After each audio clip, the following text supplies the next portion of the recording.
Alrighty, here we go. Good morning, good evening, and good afternoon, and welcome back everybody to a bit more of our solo character challenge with the Mystic Knight, where, well, we have just arrived at the end of World 1, where we still need to defeat the 3 mini bosses, but this should hopefully not be too difficult.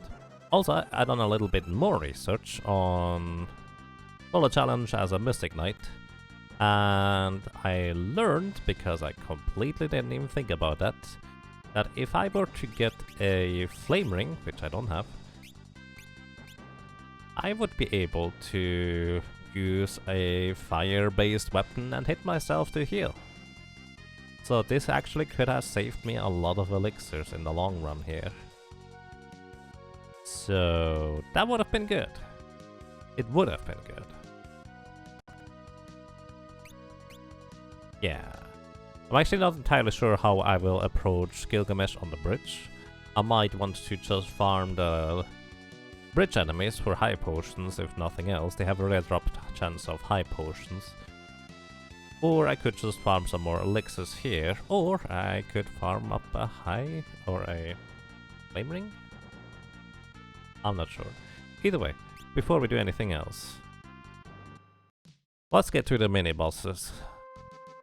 Before we do that, I guess, we need to make sure that this is actually a solo challenge. So, getting you. A bit more experience probably doesn't hurt.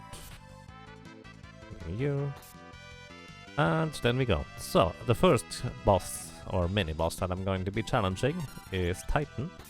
Titan has 2,500 HP, and when you kill Titan, he will cast Earthquake or Quake as his death counter.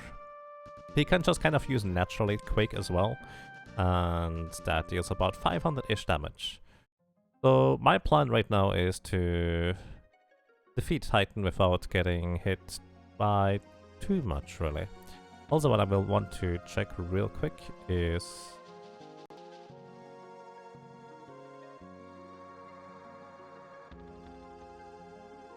Oh, that's right, I never went and visited the first meteor. I was really confused as to why nothing was happening. Alright, I want to check whether Titan might be susceptible to anything I have, and it turns out, nope. Titan is not really susceptible to anything, we just hit him, and that will be that. Hope that we survive or avoid most of his physical attacks, hope that he doesn't use Quake as his normal attack, and we have 500 HP left as he dies. He doesn't have...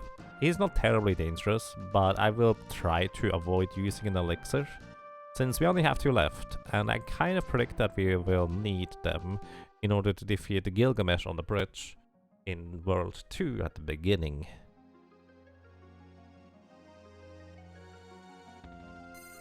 Which means, for the mini-boss trio, I might just reset until we get lucky enough to defeat those guys.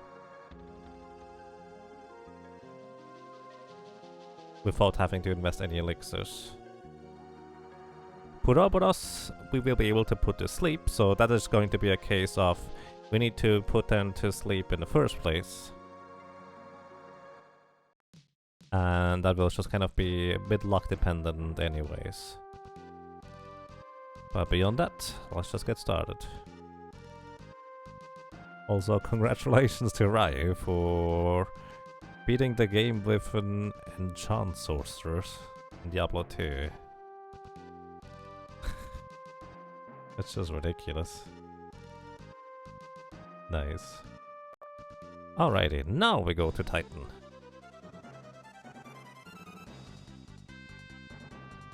Before we do anything else. We need to watch this cutscene first. I thought I already did before I signed off last time, but apparently not.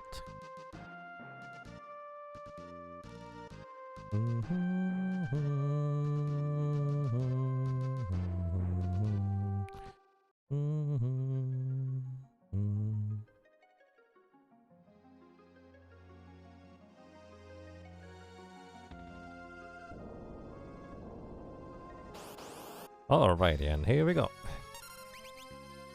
again, not really anything I can do particularly interesting. So we need to hit him 7 times in order to win. That has an attack number, well, almost 2, I guess. 2. Ouch. 3.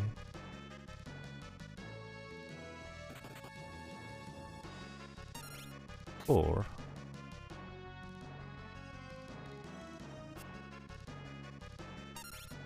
5. 6. And we should win here as long as we don't miss. Earthshaker here was just a regular attack, but this should kill him. So he will cast another Earthshaker, but we survive thanks to having just barely enough HP. And I'm okay with this.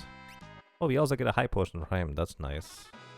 I will probably invest the high potion if I need to on, let's say, the Chimera fight, but I will prefer to not use an elixir.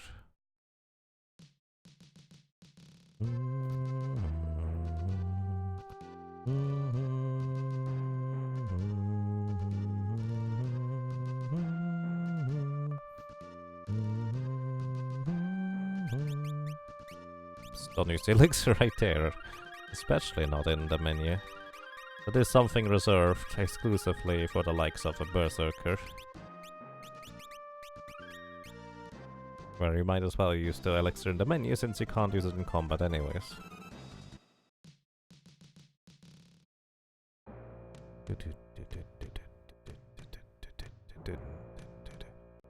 Just refilling on potions because I will need to fill up my health again after the Chimera battle.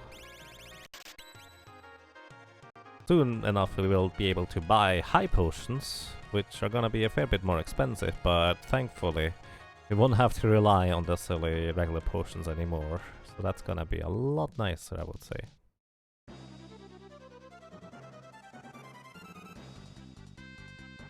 Oh, taking out the Chimera right now. We're trying to anyways. So the Chimera brain, as it is called, is not terribly strong in a solo challenge usually, because the Chimera brain normally is just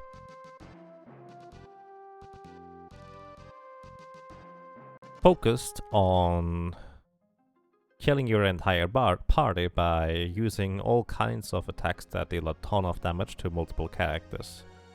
And so this, since we are only a single character, this is not gonna be too bad. Also, let me double check real quick. Chimera Brain is susceptible to ult, poison, mute, and petrification. So what I actually want to do is I will want to equip the Ancient Sword. And I don't think he actually uses any spells that can be muted, so we are going to use the Venom Blade instead. He doesn't have any element that he would be immune to, so I'm just going to go attack with the Ancient Sword. So the initial attack will poison him, if we don't miss, that is. Blaze deals about 240 damage and also inflicts HP leak status, and that's kind of the most dangerous thing he can do. So he's poisoned and he's older, which means he's going to lose all his stats. Unfortunately, all the spells and such will still do approximately the same damage as before. And I'm going to switch back to the Guardian Dagger, so we have a higher chance of blocking attacks, plus a lower chance of actually missing. Hey Thalfon, welcome to you, and also welcome to you, Undying Futility. I hope you guys are doing well. This tick's been quite fine so far, I would say. Nice, the dagger already paid off, we just blocked the physical attack. So, if you would like to calculate, using, or a poison tick is 1/16 of the enemy's HP and damage. So 206 times 16 is how much? And I think we will die to... well, he dies before me. We would die to a blaze attack here. But, well, that's just good enough. 3,296, so it's probably more like 3,300 since rounding errors are a thing.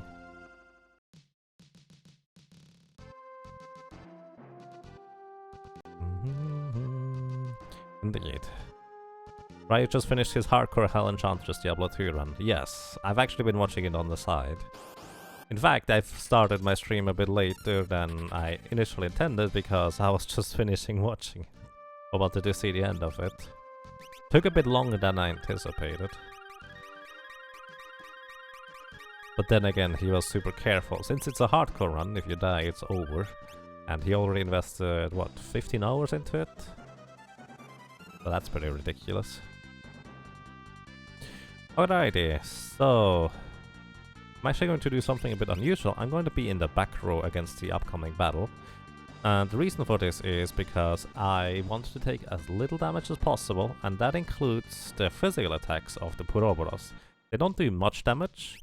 Their main threat comes from them using their Exploder at full HP. Exploder deals damage equivalent to however much HP you have remaining, so this is a bit of a problem for us because those Puroboros start all with 1500 HP, so that means if just 2 of them explode, we are dead. Their AI script is relatively simple. The first 2 turns, they do nothing. So what I'm gonna do is I equip the Sleep Blade. Yes, their first turn where they do nothing, so my ATB stops at the bottom right, you can see it. And I put them to sleep. 117 worth keeping in mind. So that guy on the left side is now asleep. That's their second turn where they do nothing. In the third turn, they have a 2 in 3 chance to attack and a 1 in 3 chance to explode. So we hope that at maximum 1 guy explodes and nothing else. Oh boy, that's not a good start. Magic Barrier is unfortunately not going to help us since it is fixed damage. And sitting in the back row might have already... Nope. Didn't save me. But I feel like sitting in the back row is the correct choice, so I will at least survive some more of the physical attacks. The +1 death, and also let me update the death count on my spreadsheet as well.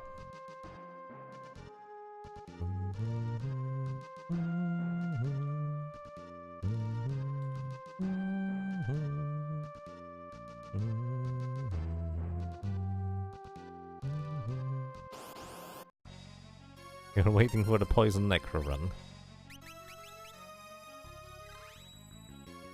Poison Necro should actually have a relatively easy time farming up to Hell. And that is where the Poison Necro will probably get rather brutal.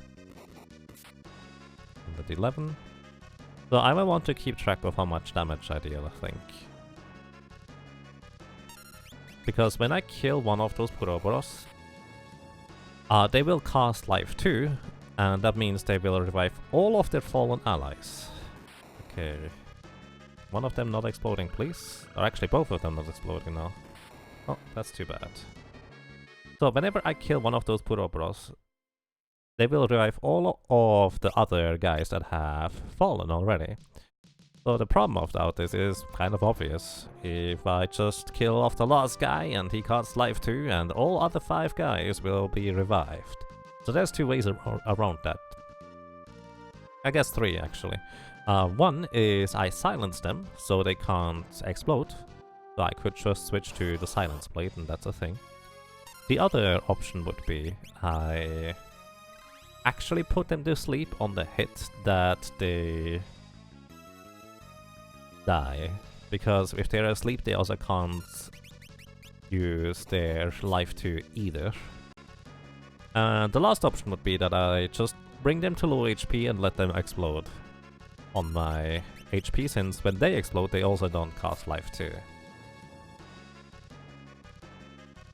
Would they do the life 2 counter if they die from a poison tick? Probably not. Also, this guy just did so much damage that an exploder is gonna kill me anyways, despite only one of the guys exploding now. Unfortunate. Oh my goodness. No.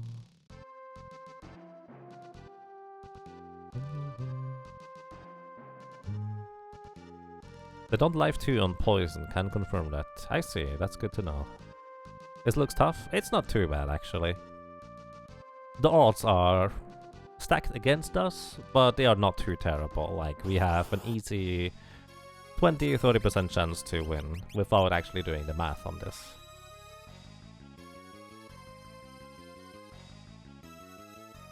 Could poison them and then sleep them. That could be an interesting way to do it, I agree. I was actually thinking about poisoning them too.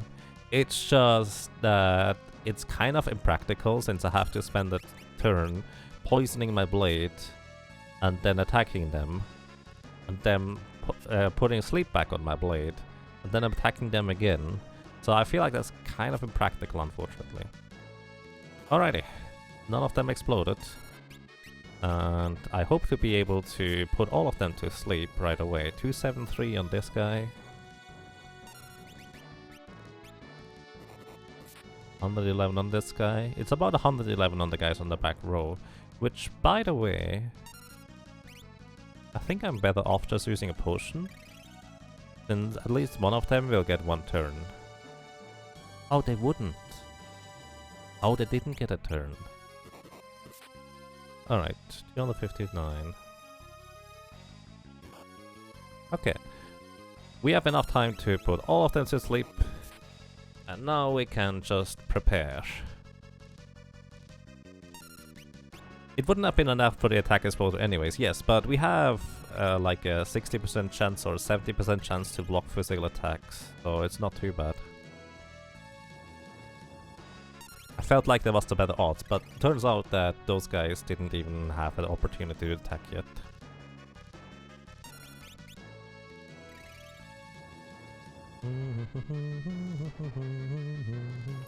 So it doesn't really matter whether I kill the first guy while he's awake or not awake. All that matters is that he just dies at some point. So the second hit put him back to sleep. The third hit will kill him. And he didn't cast life too. So what this means, I can just hold down the A button and I will win, because all of those guys will die in their sleep, meaning they don't cast life too. So the first hit woke them back up again, the second hit put them back to sleep, and apparently they die before they wake up. I thought it was the other way around, where they needed to be awake and then put to sleep and then die on the same turn. But apparently that's not the case, so this makes this easy.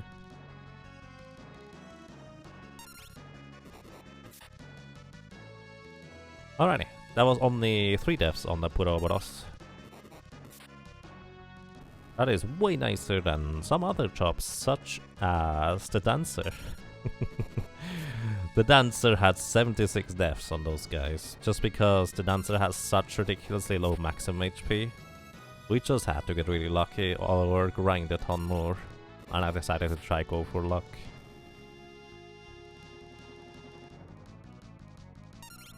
Okay, and I'm still contemplating whether I would want to get a Flame Ring, just because Fire, Enchanted Sword plus self-attack would actually heal me.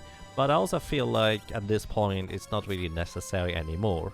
It would have been really good to save elixirs and high potions in the first world. But, well, I cleared most of the first world, actually the entirety of the first world, not using that. And soon I will be able to get high potions anyways. So this is not going to be much of a concern for too much longer, since soon, if I want to heal myself, I can just use a Drain Blade, and that will absorb HP from the enemy that I hit instead. It's not going to be 100% reliable, it will be susceptible to chance of hitting enemies, but that's alright.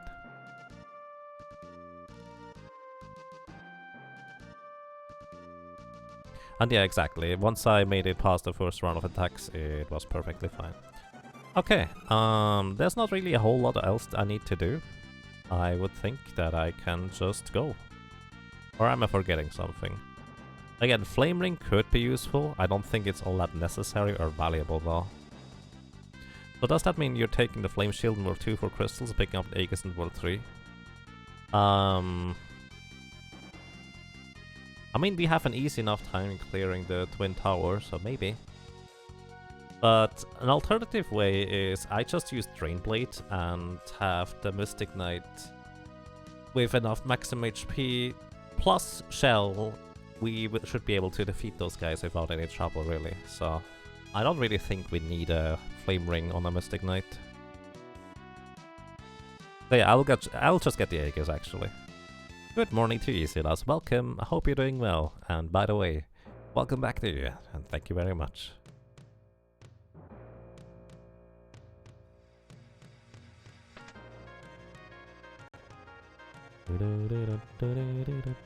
So yeah, we will get Drain Blade very soon. I'm not too worried about that stuff. You want a few Phoenix Stones? Nah. I don't feel like I need anything more, let's just go.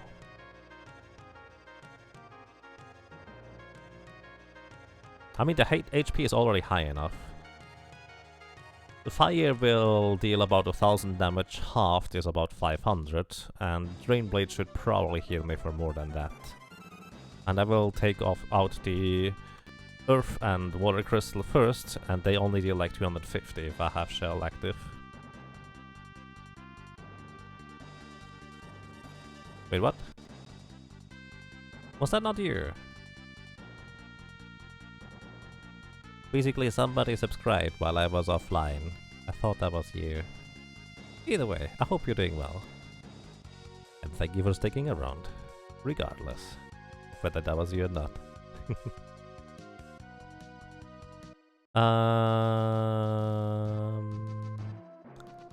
Let's see. Let's actually go to the drawing board real quick, because I'm actually curious as to whether I can actually load my spreadsheet. There we go.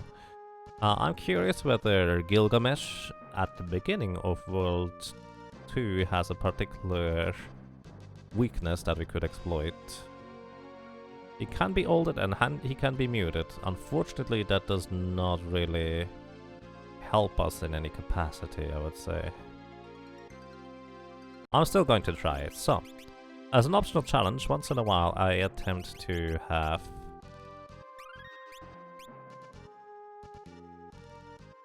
solo level 1 Galuf with the chop that we have at the point. Try to take out Gilgamesh in the prison. So right now we have a gold shield that has a 30% chance to evade. Then we have a Guardian Dagger with another 1 in 4 chance. Let me actually calculate this. So it's a 3 in 4 chance to not get hit times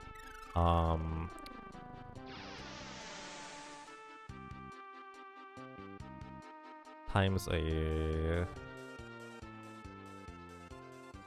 7 in 10 chance to get hit by through the gold shield.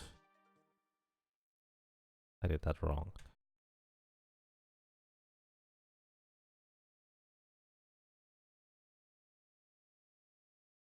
Three divided by 4 times 7 divided by 10 times 1 divided by 3. No, actually.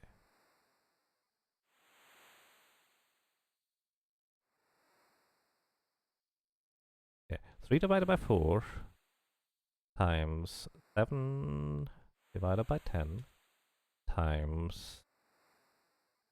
Yeah, I need to use a 10th here in order to advance the story a little. Does the cabin work too? It does. I did not know that. I never used the cabin, but oh well. Alright, times 2 divided by 3. And I think that's it. So we currently have a 65% chance to block physical attacks. So that is well more than half. But at the same time, if we have to take out Gilgamesh with just physical attacks with Little Galuf, this is not going to work unless the Ancient Sword actually reduces his damage by a dramatic amount.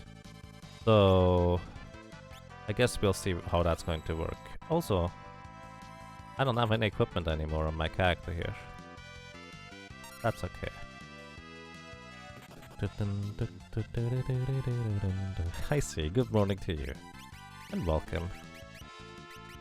I don't want to use the Guardian Dagger, I will use it, so I will use the other stuff too.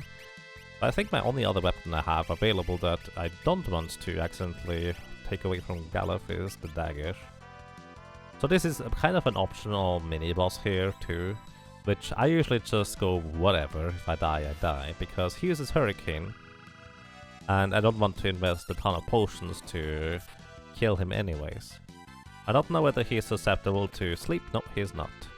But since this is a cutscene thing where you're supposed to lose or you can win and get an ether and then, well, have the same cutscene in the end play anyways where you get abducted, it doesn't really matter much. Also, I should probably switch back to stuff so you can actually see something. So either way, we can try to ult Gilgamesh, and that is exactly what I will be trying to do. Yeah, Gilgamesh in the basement does not use magic, but the Super Nintendo version is kind of weird on how ult works on enemies. Like, it clearly slows them down, but I don't think they actually lose any attack power, because I think their attack modifier and base attack is static and not dynamically calculated based on their strength and level. And yeah, I will be using the Ancient Sword. The thing is, the Ancient Sword has a 1 in 3 chance to proc, and then Galuf being level 1 doesn't have the greatest odds of landing ult, but it's also not too terrible. The main problem is really that while equipping the Ancient Sword, my chance of blocking attacks is reduced since I'm not using the Guardian Dagger at the time.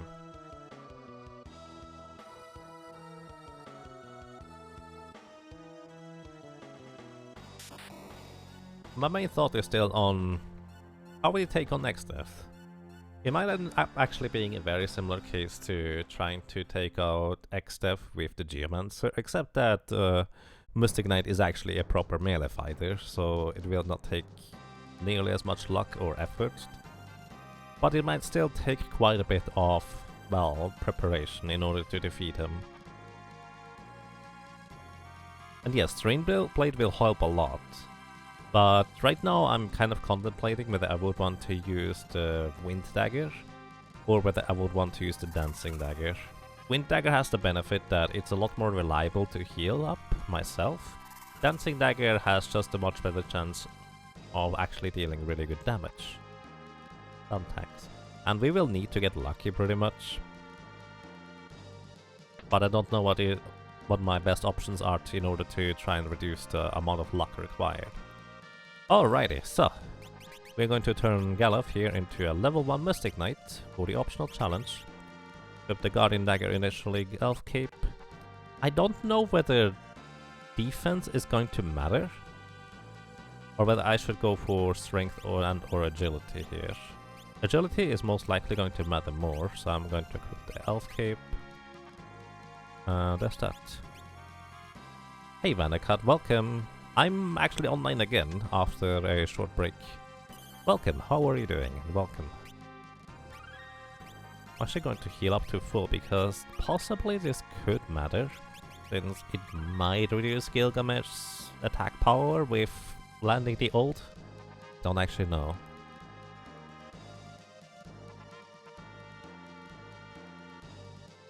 You could switch between them also. The problem... Elf Cape? Oh yeah, of course the Elf Cape on this guy. But I meant for armor. The problem with Xdeath is that I can enchant one weapon, and then I have to stick to that weapon. Else I will need to redo the enchantment, since you do lose the weapon enchant. Going to put you in the back row, my friend. Yeah, if we could just really switch between the Dancing Dagger and the Wind Dagger, that would be an easy solution to that.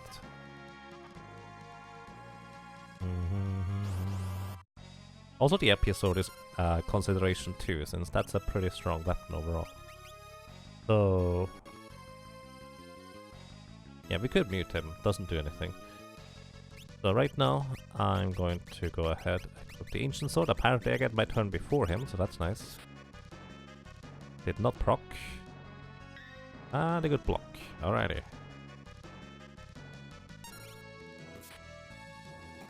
Nice, he's ulted. Unfortunately, we still got hit. But I think this is already less damage than you usually take in this battle? Question mark? So I feel like we have a good shot at this. So going the back row again, equipping the Ancient Sword. Maybe I do want to equip the gold armor for more physical defense. So the speed probably doesn't matter as much.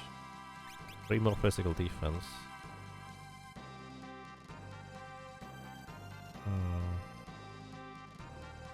I see. Sorry to hear that, Vanacut. Hope that gets better soon.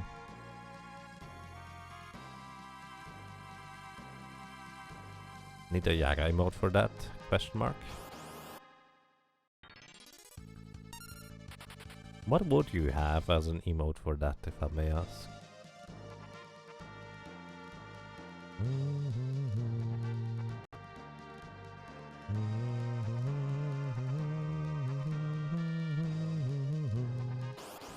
Alrighty. Let's see. Proc, please. Nice. Alright, first one proc. Ah. Nice block.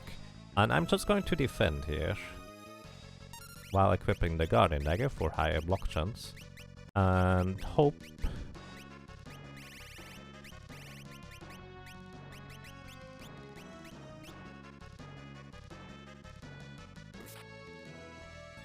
it looks like it kinda worked. I'm gonna defend again. 18 still. So 18, or whatever the other number is, might just be the lowest possible number that can occur here. Because he does have a base attack with his power weapon. He does get significantly slower thanks to the ancient sword still kicking in though. Critical. Oh, I don't know how much damage a critical would deal. So we need to deal 1500 damage to him.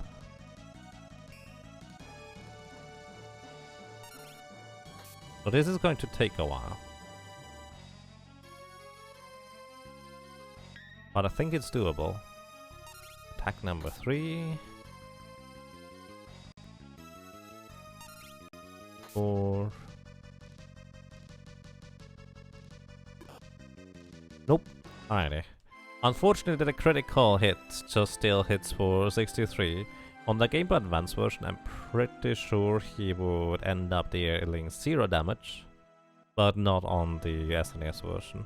So that means, unfortunately, it is not quite reasonable to attempt to get... How many attacks is that? 1500 divided by 36.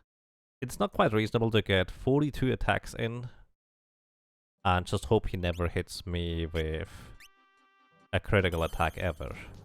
It's certainly possible, but I'm okay with this. Alright, we turn Galof into a samurai with maximum evasion, as usual. Stealth suit, defense, and then we just use Giltos to defeat him. That's kind of the standard method here.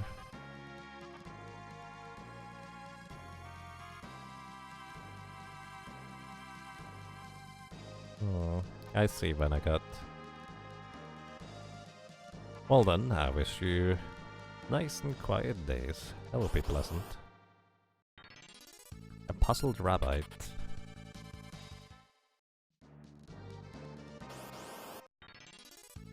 I mean, if you put question marks over the Yagaga, it would kind of look a lot more questionable in the first place. So, Gilgamesh is pretty strong. If the enemy has 0 defense, and Gilgamesh in this fight actually does have 0 defense, it deals exactly 1650 damage at level 1. Gilgamesh is based on your level and the enemy's defense. And it has a pretty high base damage, as you might be able to tell. So this is a really easy way of taking out Gilgamesh here in the basement. Once again, if we have a reasonable way of trying to get lucky enough, I'll take it, but not. Unfortunately, then not. Alrighty, that was how many deaths total? 2. Or was it 3? Did I remember to mark all the deaths on this? Because I do add them to the overall spreadsheet. So, removing the chop from Galav, turning you back into a freelancer, equipping you with your little mithril dagger, and equipping everything back here, including the elf cape. I really should have sold those mithril bluffs. And that's kind of all we need here. Starting dagger equipped because there will be nothing necessary else aside from that. Only 2 tries. Alright, thank you.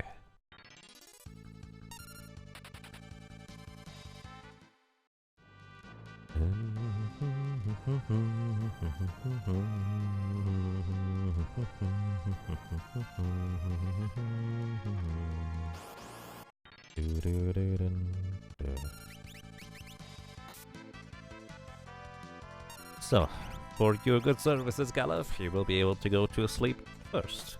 That way you can just rest for a while longer. And make sure to feed my spiders well. They're my pet spiders now.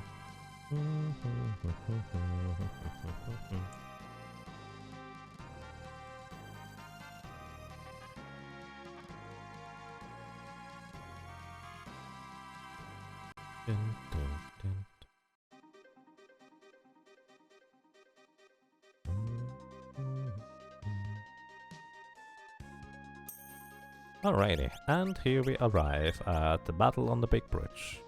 Yes, dog, thank you for the host, I appreciate that. And the battle on the big bridge, there will always be the very first battle here, which is mandatory, you cannot skip that. The remainder of the battles on the big bridge you can skip by walking in specific ways, or getting a bit lucky. It's not even necessary, or necessarily that you will get into a battle. I don't remember whether I can take those guys out in one hit. Let's see. I don't think so. Oh, never mind, they die in one hit. But they are weak to lightning. But I can just take them out in one hit and then that's that. Their mustard bomb is pretty scary because they use it often and frequently. Not always, but frequently enough that it does just deal a lot of damage. And it's more or less fixed damage, not much you can do to prevent it. They have a chance to drop high potions, so if I really felt like I needed to, I could just go back down outside and go back up in order to get more potions. So going to the right there, and then all the way on the right side to the door avoids more encounters. And we are already in the Gilgamesh battle. So in this battle, Gilgamesh on the bridge has 6500 HP.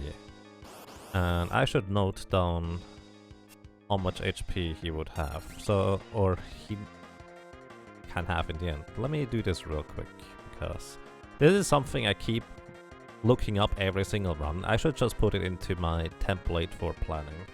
So I'm gonna do this real quick before I forget about it again. So in this battle, he has 6500 health total, but he switches to his second AI script after he gets pushed below 2500 HP. Alrighty. Below 2500 HP, he switches script. So let me put this into the basic template, so I will have it for future runs too.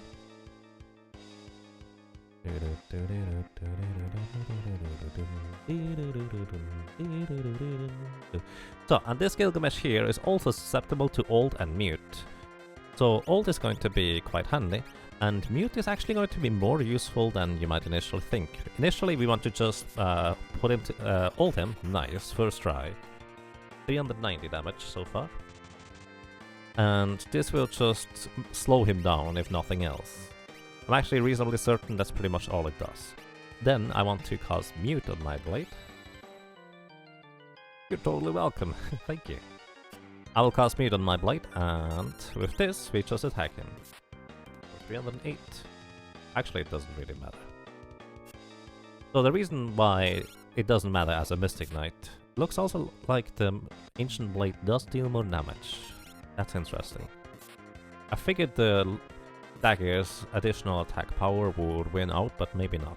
Either way, Gilgamesh, once he drops below 2500 HP, he will go into his phase transition script and then go into his second phase. In his phase transition script, he'll first cast haste on himself, then shell and armor. Shell and armor means that pretty much all forms of damage will be halved. And also shell means that all the damage will just kind of be significantly reduced too. On top of that, haste on most classes that can't use ult on him means that he is going to go about 2 to 3 times for every 1 turn you get, because haste is a pretty ridiculously strong status effect in this game. Then he also jumps, and he does a jump just as his phase transition as well.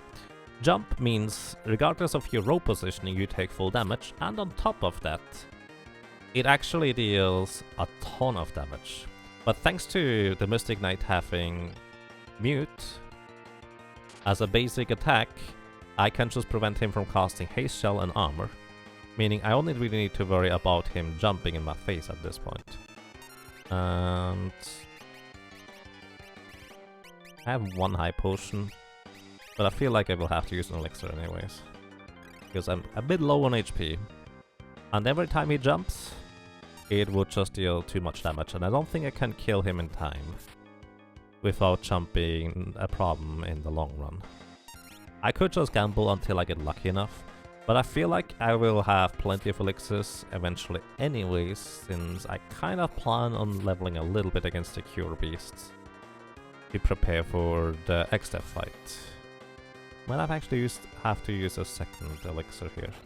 Jump is pretty much fixed damage, even if you ult him in the Game Boy Advance version, where he does basically no damage at all anymore with his regular physical attacks. He will deal still full damage with his jumps.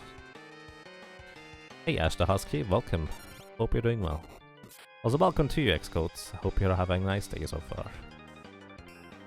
Okay, he can at least survive 1 more jump, so we should be able to finish him off soon.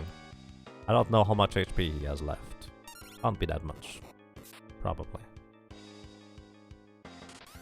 Okay, I will probably want to use the high potion, just to be sure. This is where it would be good if I kept track of his HP. That way I would be able to tell that I need to use the high potion or not. But at the same time, pretty much right after this I can buy high potions anyway, so that's not a waste. But it would be a waste if I had to use another elixir. Yeah, it was literally 1 more attack. Okay, work. Woof. Alright, and that was Gilgamesh on the bridge. Not that big of a deal for our Mystic Knight, thanks to having a pretty sizable amount of physical defense and also the ability to silence Gilgamesh reliably. Also, this is the pattern to walk in order to avoid all the encounters. A few other classes do have a bit more trouble with Gilgamesh on the bridge, since they don't have a reliable way of interrupting his phase transition. And also worth noting, on the Game Boy Advance version, even if you silence him, he will still be able to cast Haste Shell and Armor, so that's kind of an additional difficulty on that version. Rump.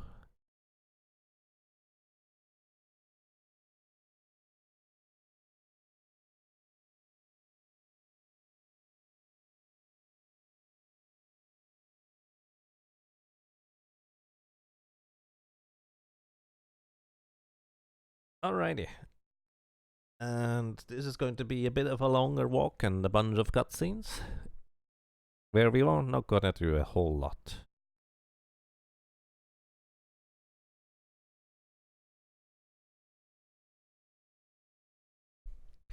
There is pretty much not much we would want to do along the way here, aside from grabbing some high potions and revivifies. So the reason why revivifies are going to be useful here, revivifies, by the way, is the same as holy water in the Game Boy Advance version, and removes zombie status. Zombie status has literally not been a thing in the first world, but it will be a thing here, specifically against certain enemies like those fairy orcs.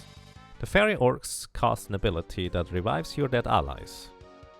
It has a 50% chance for them to be just straight up revived, and a 50% chance to, well, have your characters be zombies.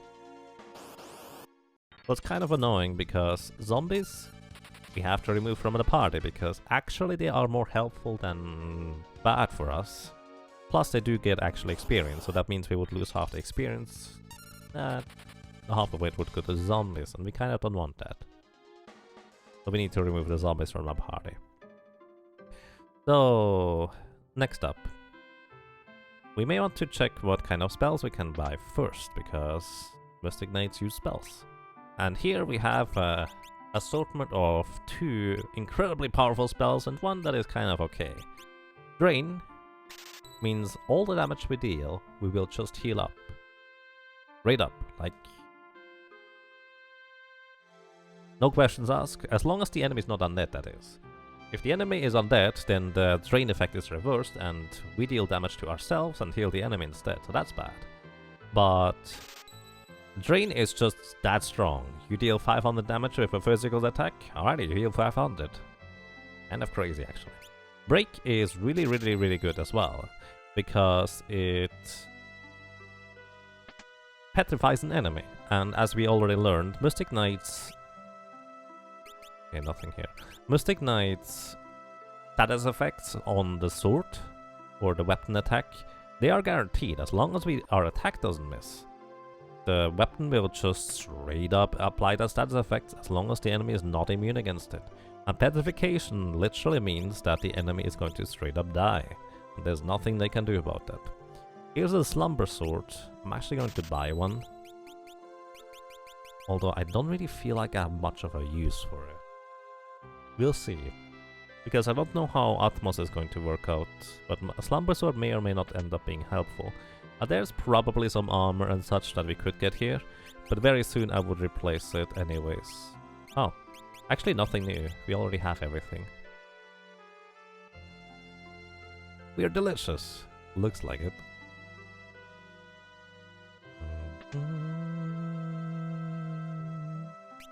So, a few Revivifys. We usually don't need that many. It's a concern on characters that don't have particularly much agility, a lot more than something like a Mystic Knight who has really high agility, since there is a certain enemy called Ridicule that is coming up in random encounters soon. And those Ridicules are a bit like the Fairy Orcs, except that they guarantee to revive a character as a zombie when they are dead.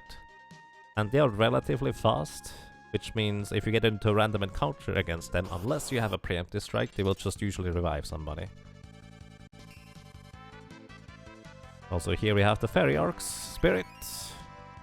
Alrighty, 50-50 in our favor. And it looks like... Go back to sleep, Fairies. It looks like the other one might have targeted Fairies as well. So this is why we want to Revivify, since those kinds of back attacks will just make zombies. Not much we can do about that.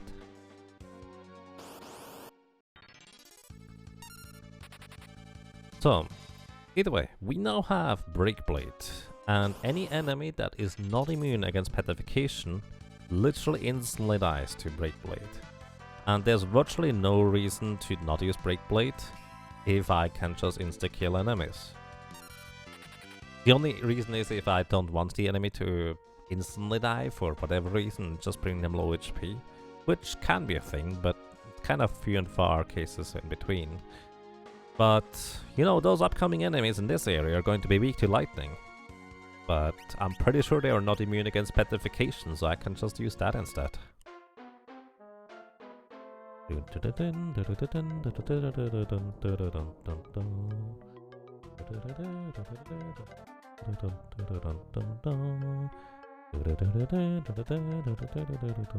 those Moogle Eaters coming up, for example, they have an immunity against Mini.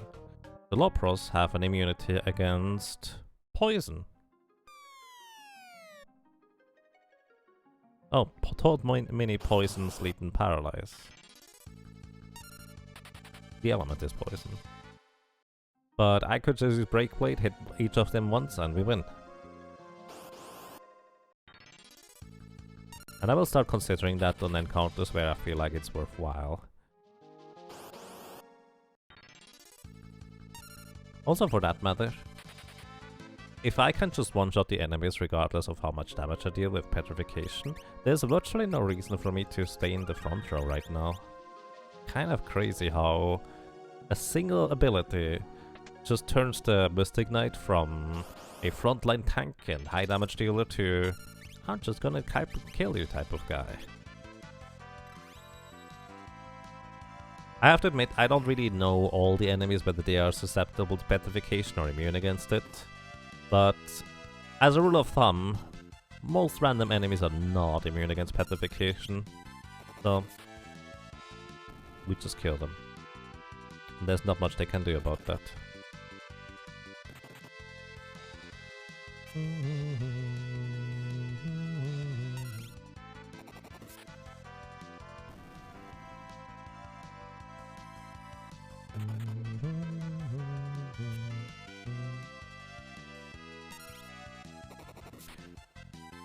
It doesn't actually even matter whether the enemy is heavy or not, as long as they are not immune, they will die. And that's kind of the end of that story, curiously enough. But those encounters here, since we can take out really strong enemies and get a lot more experience, are not usually worth it. They're just food along the way if we want it, but oh well.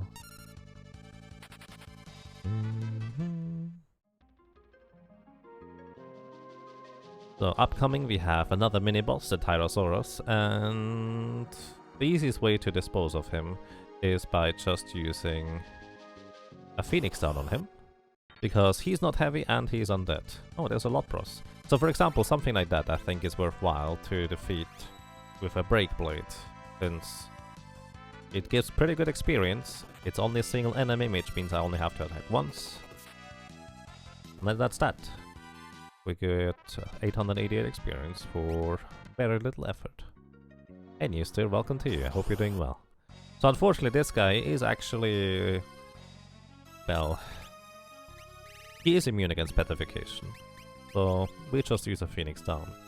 So Tyrannosaurus counterattacks physical attacks, even though so he would be weak to fire and we could just take him out the normal way. His counterattacks are question mark moves, blue magic, or in other words, something that deals damage based on however much HP he has lost so far. Meaning that since he has, how much HP? 5000 HP, he would eventually one-shot us. So there's a chance we could resist, as in he would just miss that question mark move, but considering that we would have to probably hit him at least like 6 or 7 times, chances are he would eventually destroy us. So what is the plan for the Heroic Grass since you have no area of effect? So, funny thing, the little flowers are actually not immune against sleep, I believe. So we can just put them to sleep and be done with it. Then we just kill the hero plant. And that's that. At least I'm pretty sure the little flowers are not... yeah, in my notes I wrote, flowers are vulnerable to literally every status effect. So the only thing I need to care about is not to kill them in one hit. And for that purpose, this is why you save stuff like the knife or an old dagger, so just so you have something else. How did the previous physical classes handle that? So there was probably actually only the Dragoon that is somewhat relevant to this case. A Dragoon ended up just equipping the Bone Mail, which means you are virtually immune against everything except for paralyzation that the little flowers can do to you.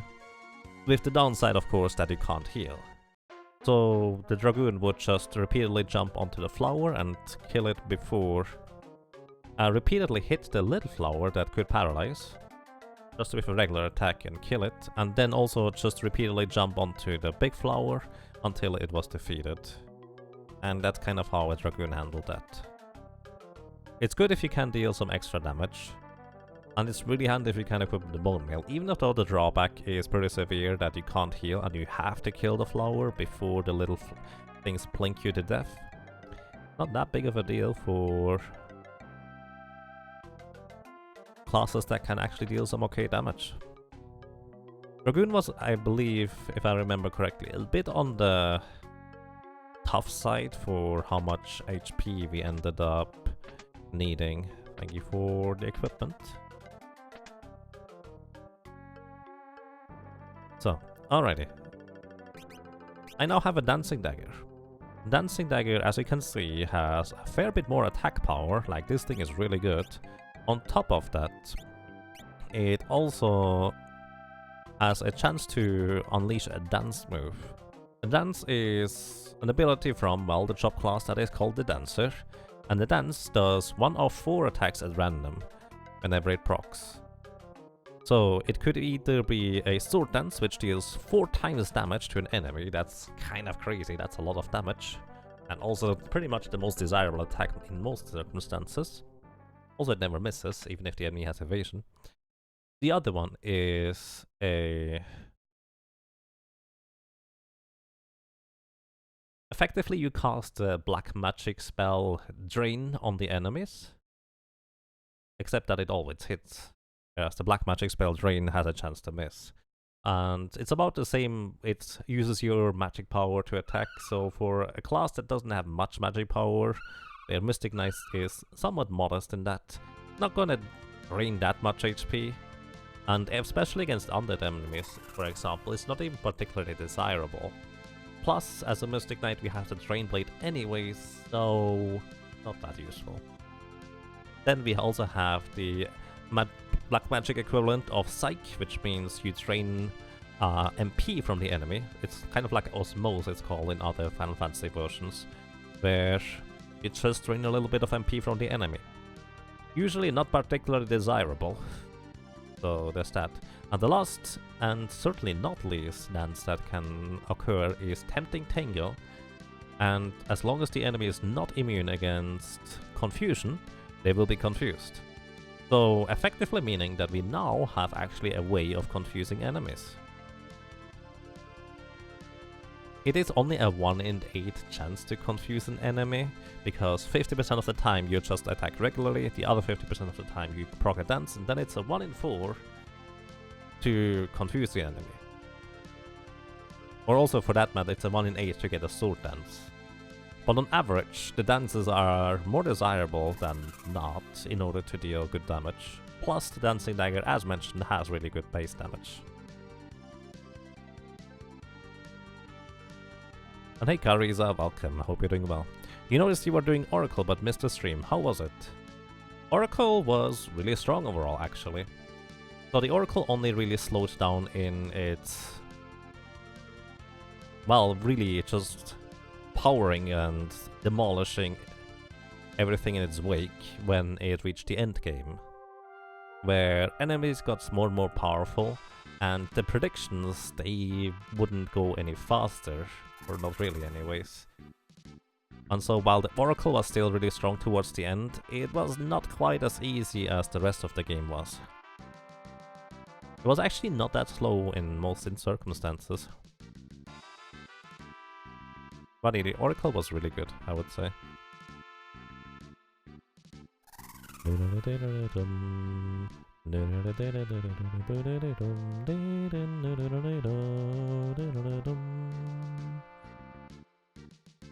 Even in the endgame, it was only the instant death attacks that were problematic. It's true. But because you don't deal damage all that quickly, the enemies or bosses often got more opportunities to use those instant death attacks than, well, other character classes.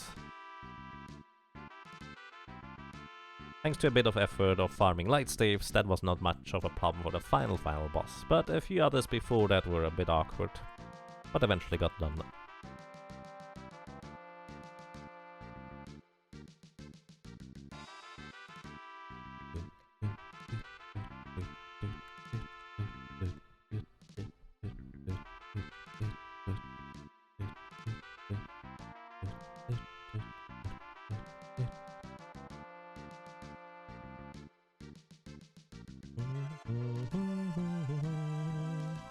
So, there's actually a side item that I'm going to get, because has actually got a pretty strong weapon.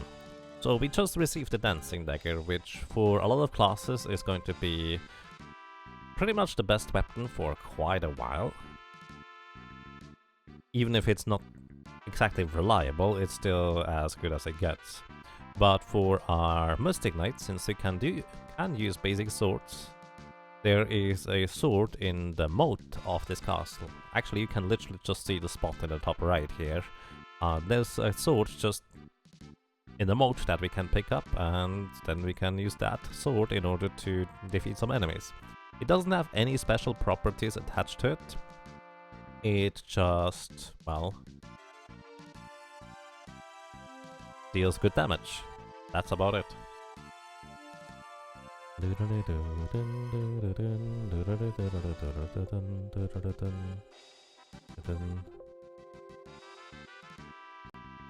We also did actually buy another sword. I forget what it's called. Which is why you keep hearing the Windows on me trying to find the thing in the algorithms guide, but I forgot what it's called. A slumber blade it's called. Every time I forget that. So there's the slumber blade.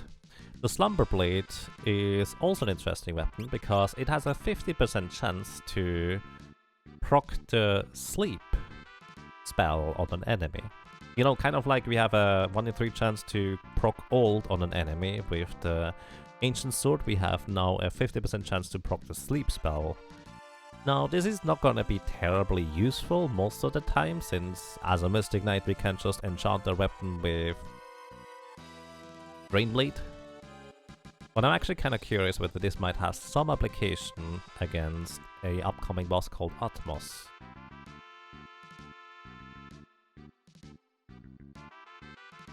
Which class so far had the least deaths? That would be Blue Mage, with 30 overall. It turns out while Mystic Knight is really powerful, it is still a melee class. And without any area of effect, and that is kind of significant in a number of cases. I actually had high hopes for the Mystic Knight being able to dethrone the Blue Mage in terms of amounts of deaths. But unfortunately, no such luck. Alrighty. Painty Episode. I'm not even sure what this is supposed to mean. But it has 6 more attack power than the dagger. And, well, it's just a solid weapon. I'm not even sure I'm gonna use it. But it's just good.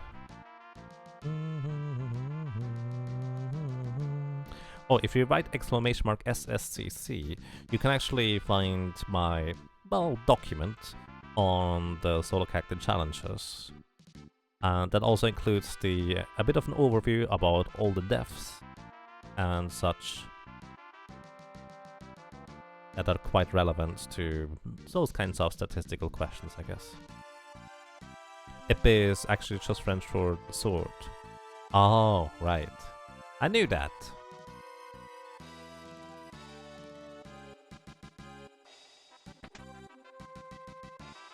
I didn't know that.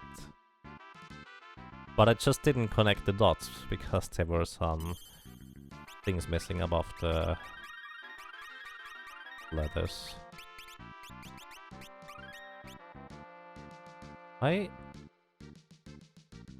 For some reason I always connected the dots with something, oh, it's just an epic sword, but they wrote it kind of weirdly. No, that's not how it works. Yeah, Thalfon, that's pretty much it, I guess. Alrighty, and upcoming we have an Abductor, another Abductor battle. And I believe that Abductor battle... Oh, did I push the wrong button? I believe the Abductor battle is... Well, let's put it this way, he's not immune against petrification, and I plan to take advantage of that.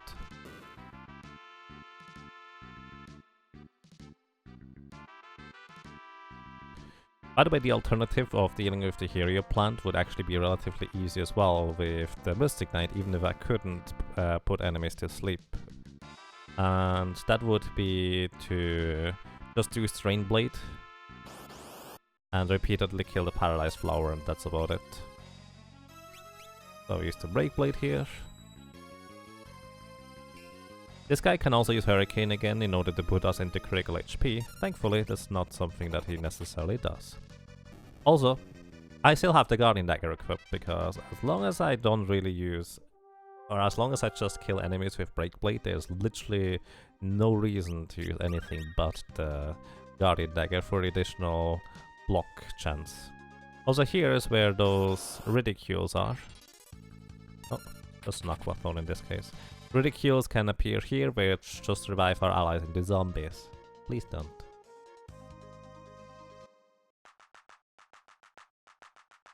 Also, thankfully we did get a bunch of money from the Mughals, and we will invest that money in order to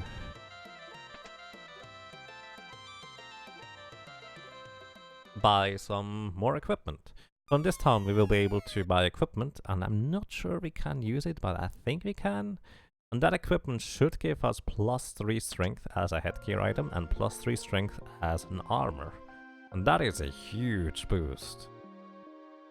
The downside, of course, will be that we are not gonna have as much defense since it's not the heavy armor type. But the additional damage will probably more than make up for it in most circumstances.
Alrighty, we actually finally get to move on. So, I'm not sure I have enough money for buying stuff. Actually, I will just sell in case I don't. But then I can't, or probably can't buy that many potions. I think we still get the same spells here. Yeah, it looks like it. Pretty sure there's nothing new. The other guy would sell time magic spells, and none of the time magic spells can be applied to a blade. Would be kind of fun if you could use a haste blade and just slap yourself with a sword and haste yourself. Or even better, slow the enemy.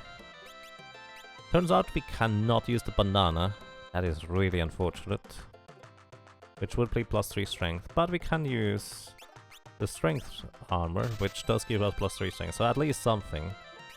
Which is nice. Nothing else particularly interesting here. The King of Gauntlet, let's remove those. Alrighty, that's it. Aside from this guy, I think having new weapons over here. Nothing we could equip though.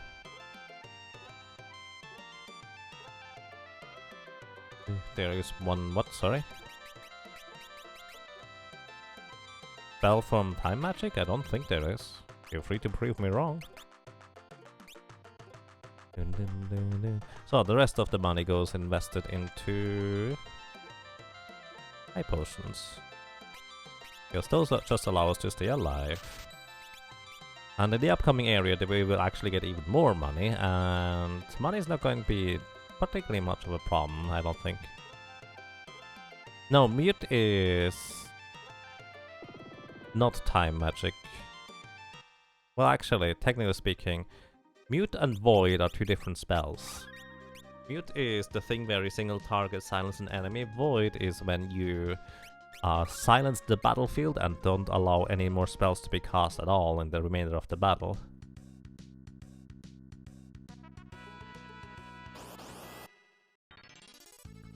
So white magic is mute for single target. That is what you use for a Mystic Knight. And void is what you use for time magic, which I'm pretty sure is not part of Mystic Knight. How do you have 4 different color save files? Well, whichever background color you have, that is what the save file color is. That's kind of that simple. You can change that in the configuration here by switching around the color scheme at the bottom. Preemptive attack. Alrighty. And thus it begins. Breakblade can kill literally all of those guys. I'm actually going to start with the trippy enemies here, just because they can use magic hammer and half my MP. And that is not so pleasant. Then we go for the zombie dragons, because they would deal probably the most damage. And then we go for the sting eagle, because they can poison us with claw. And yeah, it's a different selection. It's kind of confusing when you see mute in one thing and then mute in the other one, but it's not quite the same deal. No, Spellblade does not check magic evasion. It will, as long as your attack connects with the enemies, it is guaranteed to apply the status effect. And subsequently, it is guaranteed to destroy the enemies if they are not immune against petrification. So, normally against zombie dragons, what you want to do is you just use a Phoenix Town to insta-kill them. But since I want to kill the rest of the enemies as well in this battle, Breakblade is just our best option.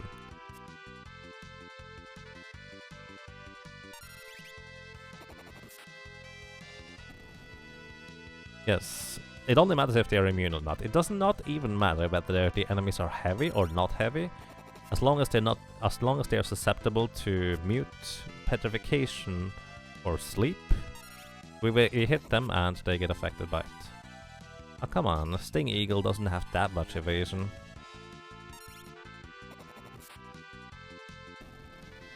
Yes, what Stalfon says. Those Dragon Fangs are chemist ingredients. And they are really good chemist ingredients. They serve to do some of the most powerful mixes. Now, the downside is that we don't have a chemist, but on the upside, they are worth 2,500 gold if we sell them. So that's not too terrible, I guess.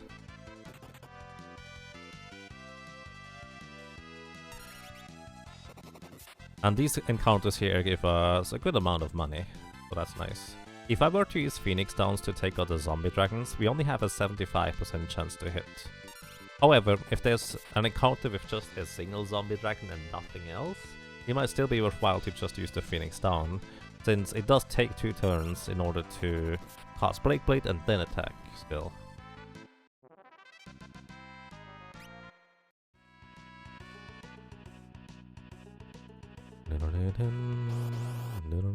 Outside I pretty much never have a reason to fight enemies. Well, those Sting Eagles actually, specifically, are kind of a weird exception, because if you confuse those Sting Eagles, they have a chance to cast Float on you. Float allows you to avoid Earth-based attacks, as in Quake and such. And I will want to have Float for fighting X-Death at the end of World 2 here, since that allows me to completely avoid him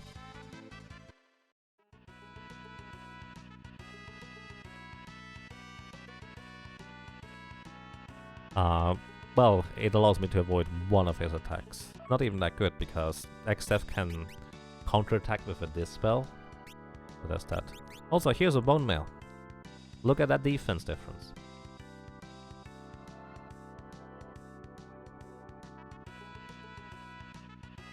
So, the strength armor is the one that I just bought latest, so it's kind of the best possible armor I can buy. But the bone mail has 40 defense, and that's just a ridiculously insane amount. It's pretty much as you can get on an armor. It is also a bit heavier, and also vitality goes down. Strength goes down because we don't have the strength armor equipped anymore, but vitality going down actually does not matter in the least. Since your HP is calculated on your base HP, regardless of however much your equipment adds or subtracts. So now with the bone mail, we have so much physical defense that enemies will have trouble to hit us. Now, the bone mail has various benefits and also drawbacks. One of the drawbacks is, or benefits, depending on what you're facing, is that you're undead. Undead means if I try to heal myself with a high potion, I will take damage instead. At least in combat. Outside of combat that doesn't apply. Another thing is, if an enemy uses Drain on me while I'm undead, it will reverse the effect. As mentioned before, that's just kind of what Drain does. Meaning, I can have the bone mail equipped, enemy uses Drain, I get healed. Hooray. Then also, because the Mystic Knight really does not have any trouble healing with the bone mail's, well, negative healing effect, it is basically just the armor of choice for most circumstances, since we don't really take much damage at all. Also, this is the encounter that just can straight up kill us. If those guys land Tail, which stuns, by the way, and or their other ability, which puts us into critical HP, they could just instantly kill us, and there's not much we can do about that.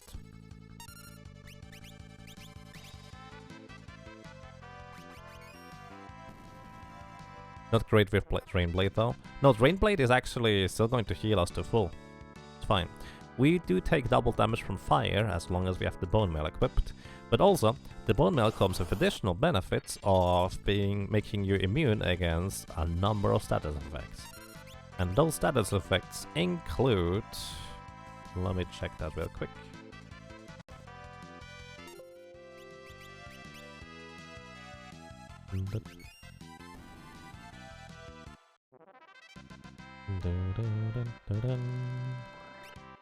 Hello.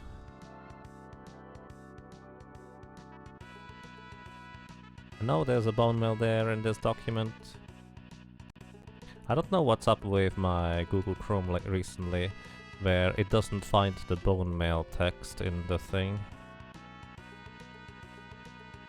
In the algorithms guide. Either way, bone mail makes us immune against instant death, poison, darkness, aging, charm, berserk, and regeneration we also can't be afflicted by. Now that's kinda crazy, because the upcoming boss is a boss where its main gimmick is that the little flowers, whenever they hit you with their physical attacks, and they actually have a really kind of weird type of physical attack that literally always hits no matter what. So those things inflict a status effect every time they hit the character. And there's 5 different flowers for 5 different status effects. Those status effects include darkness, which would be really bad for us. We would miss 3/4 of our attacks. We are immune to that now thanks to the bone mail. They include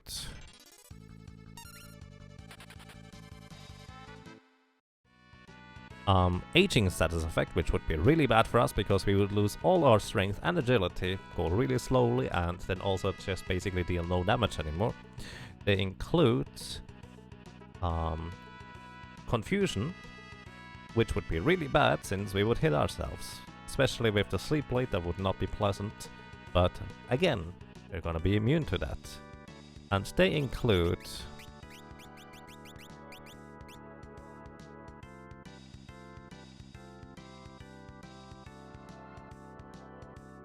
Paralyzation, which actually we don't have a way to resist or avoid. We are still going to be susceptible to paralyzation, so that is the flower that has the highest priority for me to remove, so to speak. And then the last flower does poison, which we are also immune to. So literally 4 of the 5 little flowers we're completely immune to, just thanks to our bone mail.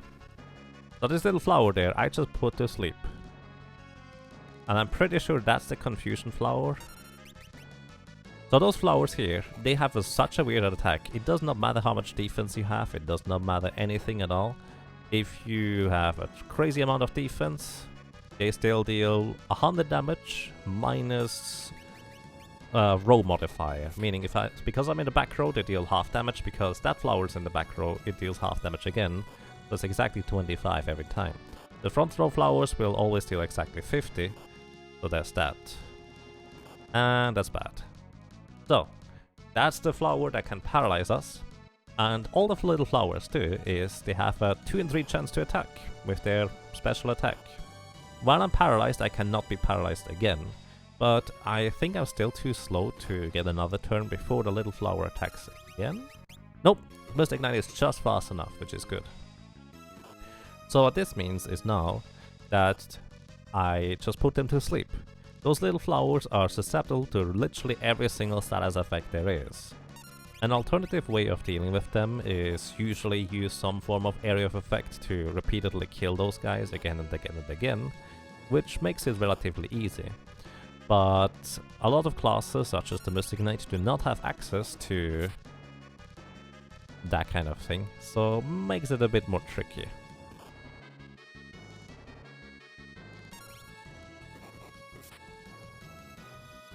Region is an affliction. Well, it's a status effect, and we can't be afflicted by it anymore. Alrighty, so all of the little flowers are asleep. I'm gonna equip the Epee sword, and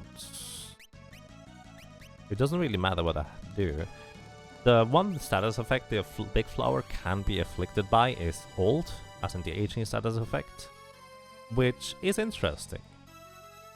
Because while the big flower really does not actually do anything by itself, the slower it is, the slower it would revive the little flowers, and that could be quite helpful for a number of character classes that struggle otherwise with the flower, since maybe their only course of action is to defeat the little flower that paralyzes them just one by one. And especially on characters that cannot equip the bone mail, they have to kill at least both the flowers that inflict confusion and also inflict paralyzation. And keeping them both dead at the same time at all times is really difficult, since they just respawn very frequently. Can you use Breakblade on the big flower? No, the big flower is not susceptible to Breakblade in this case. I'm pretty sure anyways. I could be wrong, but the big flower is susceptible to instant death, but petrification and instant death are 2 separate things. So yeah, you can see it doesn't happen. Also, I can remove my sword enchant by just switching sword hand here. Saves us a little bit of animation time. So the Hero plant has 12,000 HP and is absolutely no problem for the Mystic Knight. Worth noting that the Hero plant is also not heavy, so if you have something that can hit not heavy enemies, you might actually be able to just destroy this thing outright.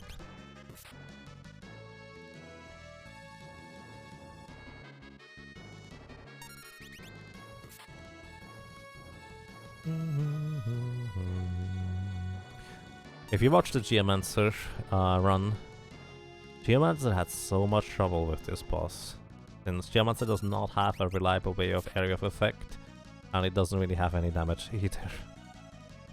And they cannot even equip the bone mail. Which, by the way, if you can't equip the bone mail, you pretty much have to buy an angel ring in World 1 if you don't have a good way of dealing with this thing. Yeah, there is an instant kill on the big flower. You can use instant death on it, like Black Mage Doom spell, just kills it. Or with the Death Sickles proc, you can just instantly kill it too. Those do work. By the way, those flowers have exactly 100 HP, which means if I were to try and attack them with the Slumber Blade in order to put them to sleep, I would probably deal too much damage, unless I could get Mini or Frog status on myself. Which might actually be a strategy for the Knight that I might end up using. Actually, the Knight is not gonna work with that, because I'm gonna do a Brave Blade run with the Knight. Huh. That's gonna be awkward.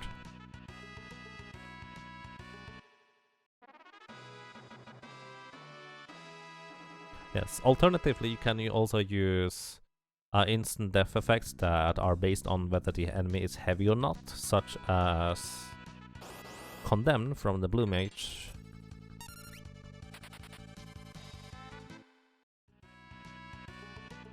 By the way, helping Golem in this battle and saving him from the 2 dragons is how you get him as a summon. Golem is a crazy good summon, so if you have a summoner, I recommend you get it. There is also the Killer Bow, which has an 8% chance to instantly kill anything that isn't heavy, so that works too.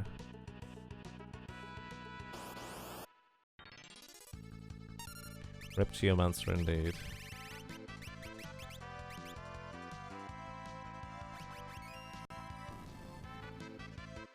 Oh yeah, you can use Deathclaw too, but I'm pretty sure you can learn Condemn. X-codes. I'm pretty sure. Well, you might not be able to learn it quite yet, so that's a thing. But beyond that, you have Condemn. Yeah, actually, I don't think there's a way to learn it yet. Unless there's a way with Confusion and or Control. Humanster has an Exile spell, but only in World 2 Overworld Marshes. Huh. Interesting. By the way, thanks to the Bone Mail, I take basically no physical damage. And I'm also immune against poison, so those Sting Eagles have nothing on us. The first appearance of Condemn is in the Meat Castle against Xdeath. That is very possible. That's the one thing I can think of. It just might be that there's another instance where you can control a monster and use the Condemn spell that way. But I couldn't think of any way.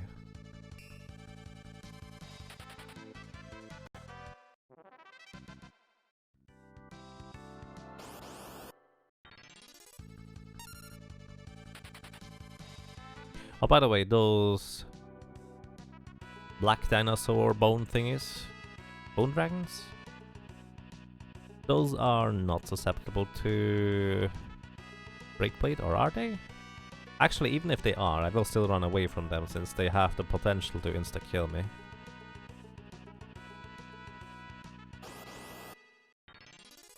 Meat Castle, something out of Life Force. Pretty much the one out of Life Force, I would say.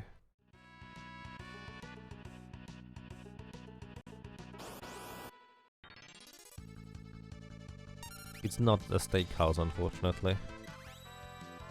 That would be a lot more pleasant.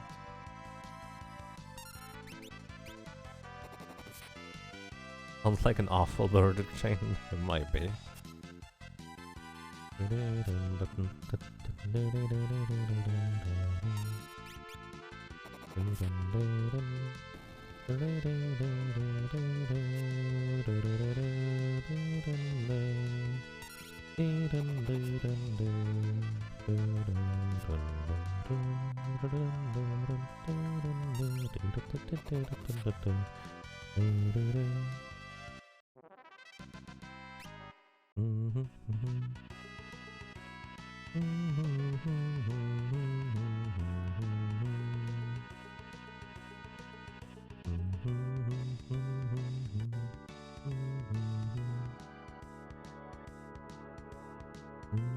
I'm actually looking it up real quick.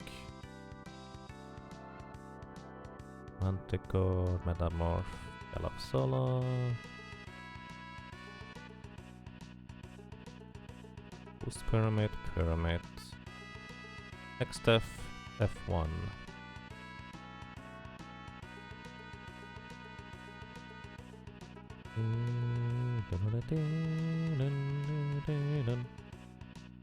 Here we go.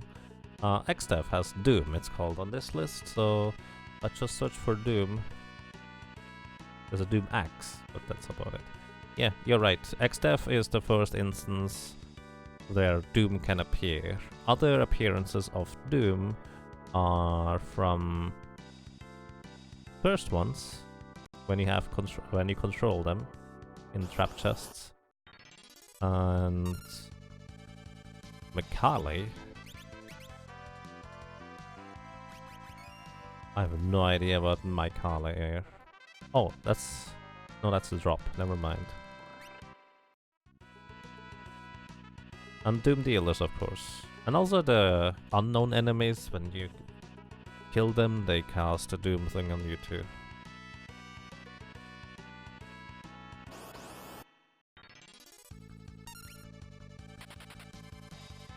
Looks like you can catch and release the imps from walls to do it.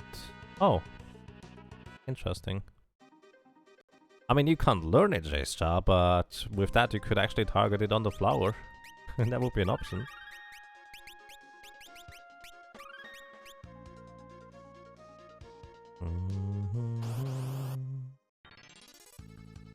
Oh no. You know what that means. We get 2 zombies. Alright, actually only 1. And we don't even take any damage. So this is why, because zombies do pose an additional target, this is why, even though zombie is supposed to be a negative status effect, it would definitely help tremendously having a zombie in your party. For enemies to just target them. Because the zombie is not gonna deal any damage without any proper weapons, really. Alrighty, and that's that. I think we can buy all the high potions we need. And we are on our merry way to visit Gilgamesh on the bridge, eventually, after a few more cutscenes.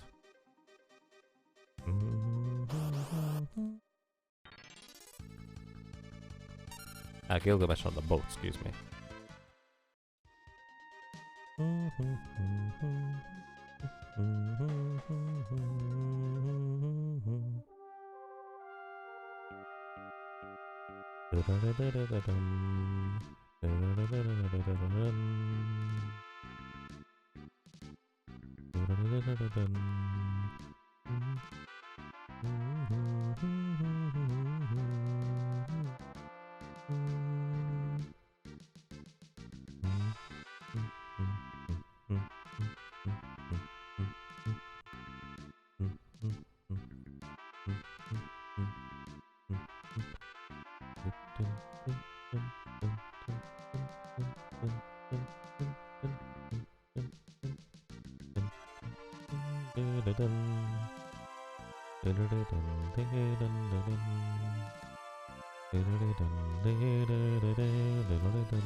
Apparently many mana visits from the Wind Shrine have Death on release, which is both funny and would be a better option for Beastmaster.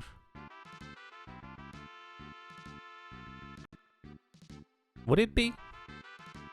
Because it does take the monster's stats into account. Oh wait, wrong. Where am I going?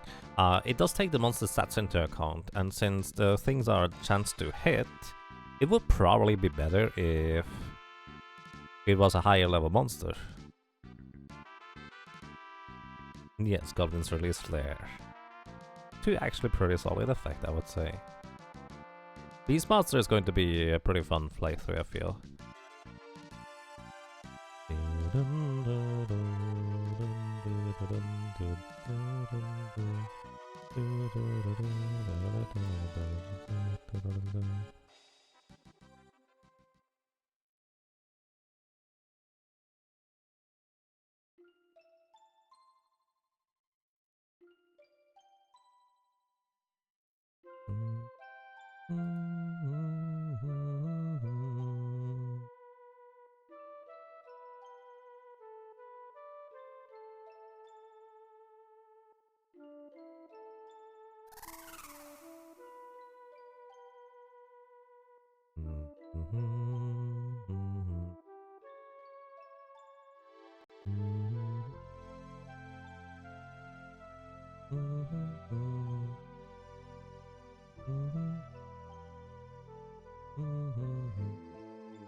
The Moonflute turn 2, do they? They don't actually, Jace. They just Moonflute after you deal damage.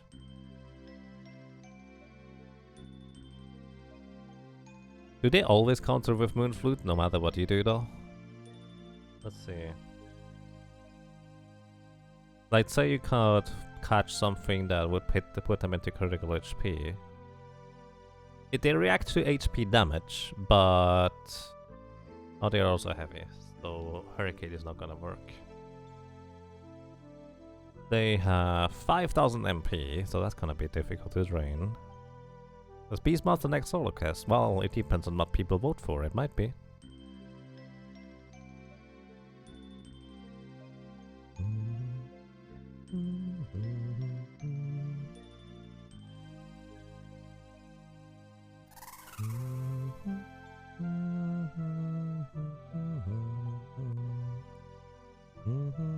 There might be some clever way of avoiding the counter Moonflute, but yeah. I don't really have an idea on how. Release Condemn for Flower. And there's better ways to get instant death anyways. Those Aquathorn enemies we saw earlier, they release instant death. So might as well use those instead.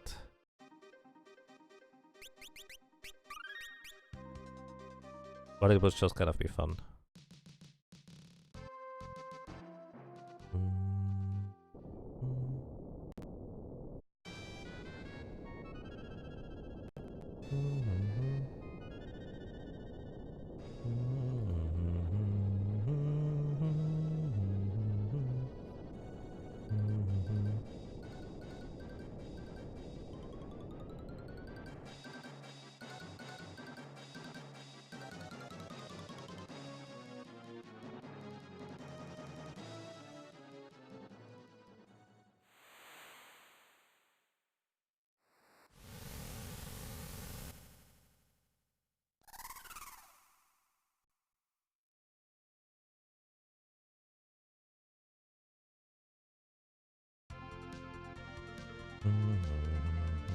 By the way, if you did not know that you could get the episode in the moat of the castle you have just been at, you could get another, or you could just go and buy one in the castle that just has opened earlier. Or just, well, right now.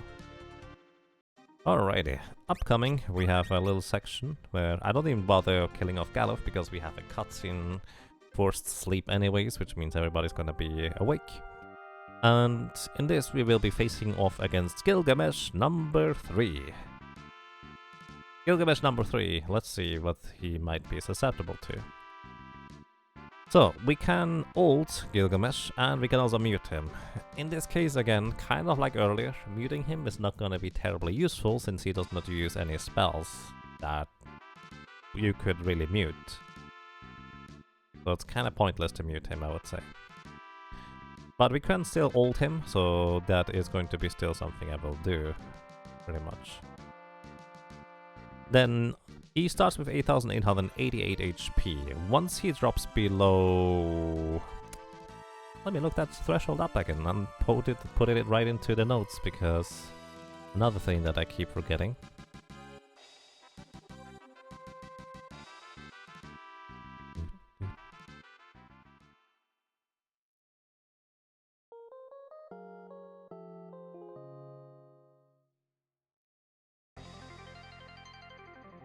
So, Gilgamesh on the boat, after he loses 2888 HP.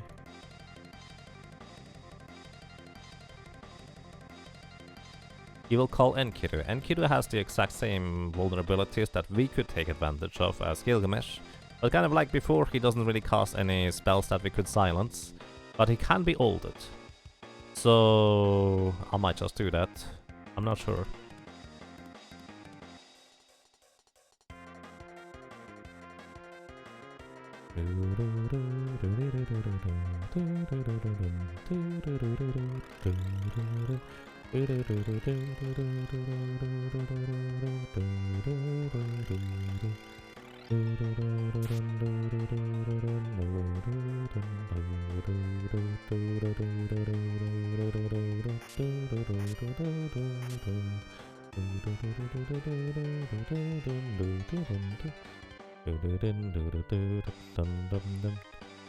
So, those enemies here, kind of like so many others, we can insta-kill them with Blade Blade, and I will be using that.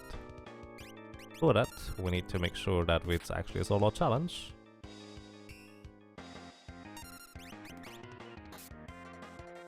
And there's that.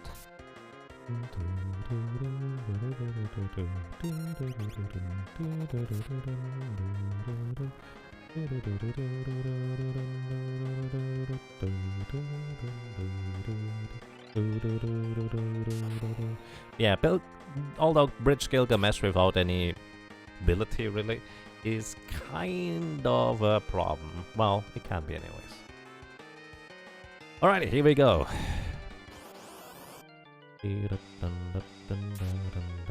First of all, I will try to ult him, so even though ult really doesn't do anything else, it will at least... Actually, it does two things. It makes him slower, which is kind of a big deal, but also it will...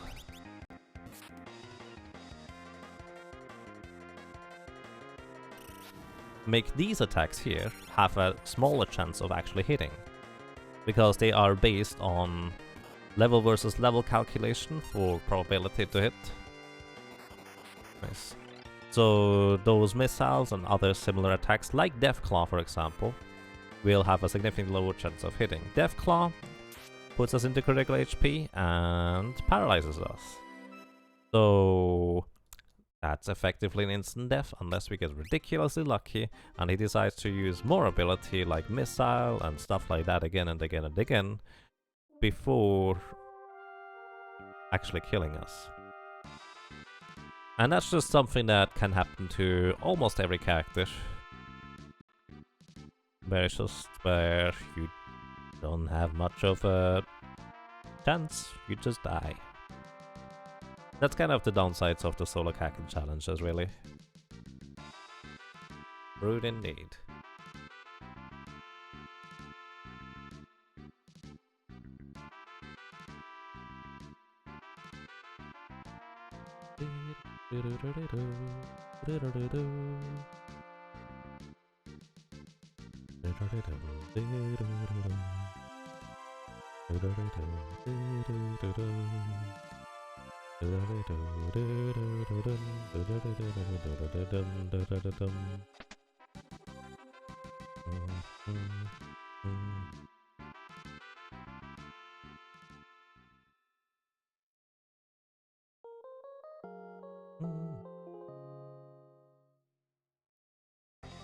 On the bright side, more good music.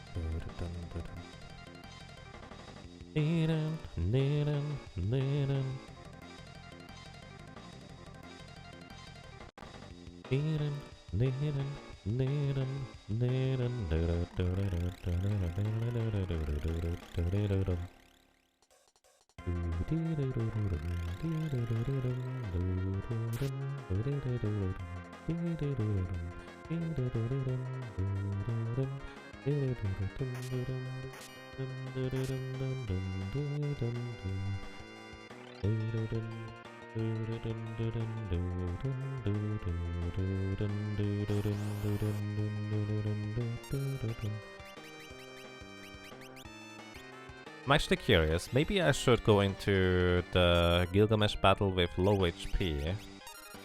Just so I would have the Magic Shell proc. And once again, when you have Shell, which Magic Shell or defense on the Mystic Knight is the exact same as Shell proc from the enemy, it will...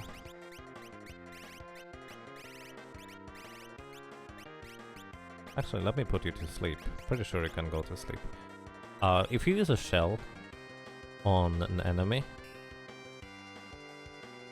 on yourself, the enemy's attacks that have a chance to hit, like Missile and Deathclaw, their chance to hit will be halved, so a significantly better chance for us to survive. So there's that. By the way, we could soft lock by hitting ourselves with a Sleep Blade as well. Let's not do that.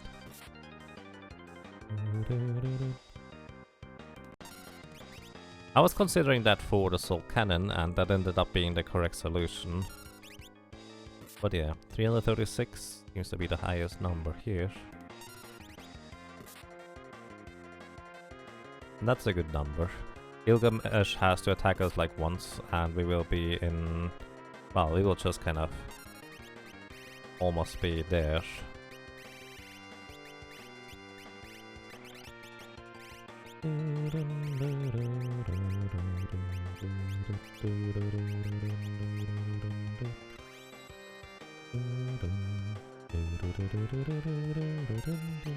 I guess what I can still use against Gilgamesh on the boat is actually the Drain Blade. I'm not sure why I didn't think of that earlier, but there's virtually no reason for me to heal myself if I can't just use the Drain Blade in order to attack him. Well, I guess I didn't really use any Spellblade yet, I just was putting him into critical HP. I wanted to ult him, that's it.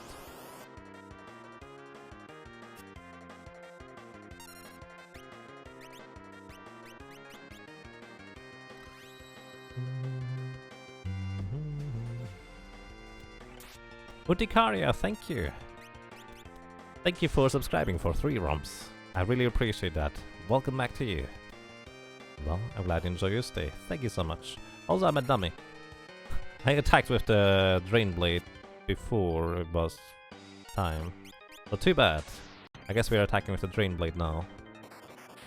Ulted him. So, enemies actually do lose levels when you ult them. So their chance to hit you with those spells, well, as I said, the chance to hit is also going to plummet quite a bit. So I'm gonna equip the Episword, Drain Blade again, because that gets removed as soon as you switch weapons. And then we just hit him. And Udikaria, thank you so much for coming back. Hope you're doing well. Good morning, good evening, and good afternoon.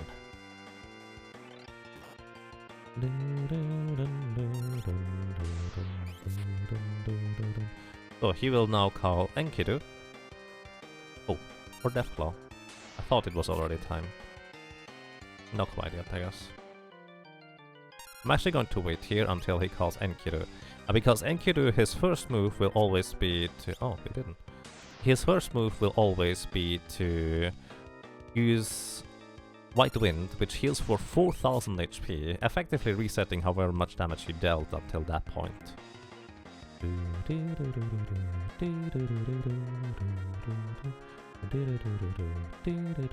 And now, I'm not sure whether I should try to take out Enkidu first, which has 4000 HP, or whether I should take out Gilgamesh first.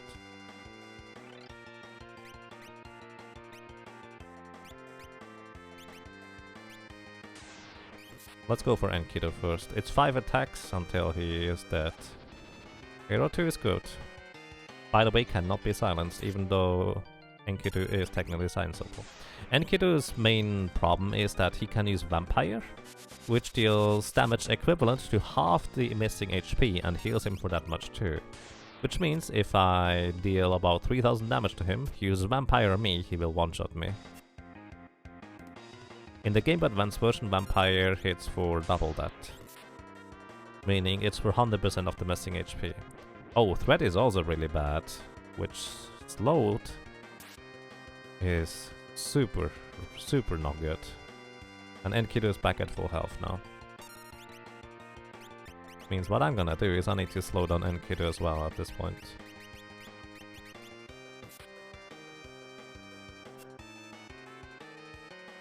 On sleep. Alrighty. I hope you find some sleep, Utikaria. Rest well, and I wish you good night. I kind of want to drop to low HP, so I have a chance to activate Shell, by the way. That is currently my goal, in quotation marks. We can still win as a Mystic Knight.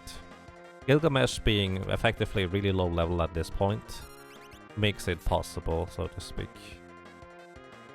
Just gonna be super slow and not terribly reliable. I kind of want to miss out a hit so we would get into critical HP quicker. Does thread wear off? No, slow stays forever. Oh! Oh, that's right, I forgot about this. I have the bone mail equipped, which means Vampire's drain effect gets reversed. I completely forgot about that. So, basically, Enkidu, not dangerous at all. Well, he can still use drain, missile on us. And him slowing us is pretty horrible as well. But if he just uses Vampire like twice more, he's gonna be dead. I forgot about that entirely already. Ah, he tried to slow, yeah. Tried to ult Enkidu there, but it didn't quite work out. So Enkidu had 703 HP left. Now he has 1406 HP left. Which means 3 attacks would kill him.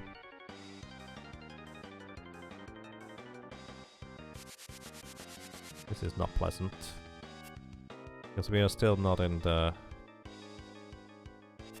appropriate range. And the misses really don't help. This is why daggers are usually preferable. They just hit. Alrighty, magic barrier active. Thank you. He just killed himself and healed me to full after activating my magic barrier. That is really nice of you. Alrighty, and at this point, I don't even need the Drain Blade necessarily. I guess there's not really much of a reason not to use it. And we just slowly defeat Gilgamesh. He can still kill us if he uses Deathclaw on us and hits. We'll be toast. If he doesn't, well, he has 8888 HP, which means that is 10, 11, 12, 13 attacks until we win. Number 2. Well, if we hit, that is. Might actually be more like 14.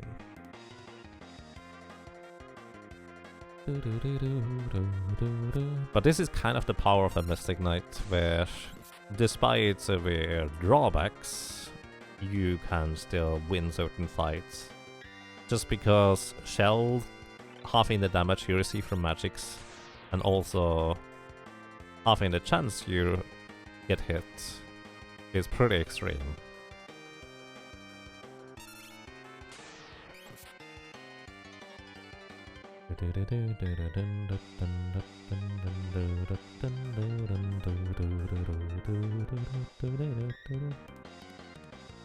Ult is also super good. It is pretty decent. It's not nearly as good as it is in Game Boy Advance, where it actually reduces the enemy's powers by a lot. As in, it reduces the enemy's attack power and magic power by a lot. Whereas in this one, they usually have fixed modifiers for their abilities and attacks.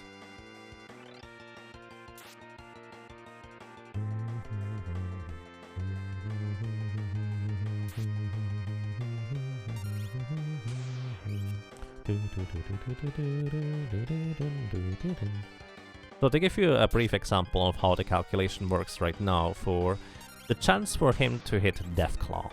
So first of all, he has to use it, which I think is a 1 in 3 chance on some of his turns. Let's see, on specifically 1, 2, 3, 4, on a 4th out of 4 turns, as in 1 in 4 turns, he has a 1 in 3 chance to use Deathclaw. So that is a 1 in 12 in a certain sense, if you don't know which turn we are on, that is. And then Deathclaw has a base chance to hit. Oops, that's not wanted. Deathclaw has a base chance to hit of...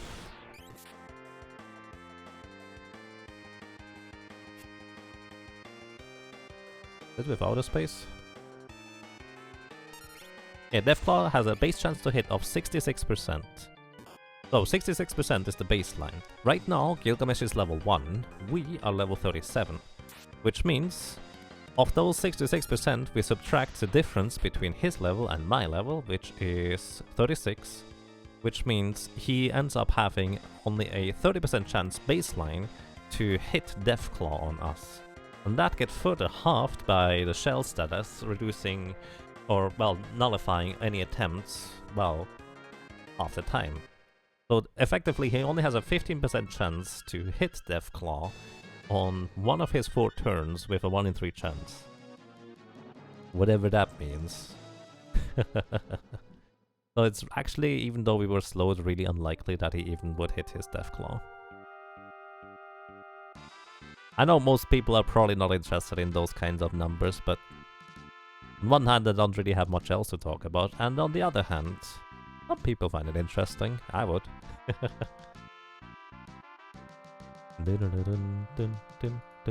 So, my biggest worry in the upcoming area is I hope the Wall Knights are susceptible to Breakblade. If not, this is gonna be a bit more awkward than I would hope it to be. But we'll see. Equipping the Guardian Dagger again, just so we... Oops.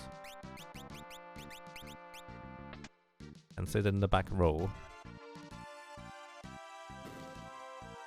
Once you got Enkidu, it was like a 2 or 3% chance to lose. Yeah, in a certain sense, but that was on each one of his attacks.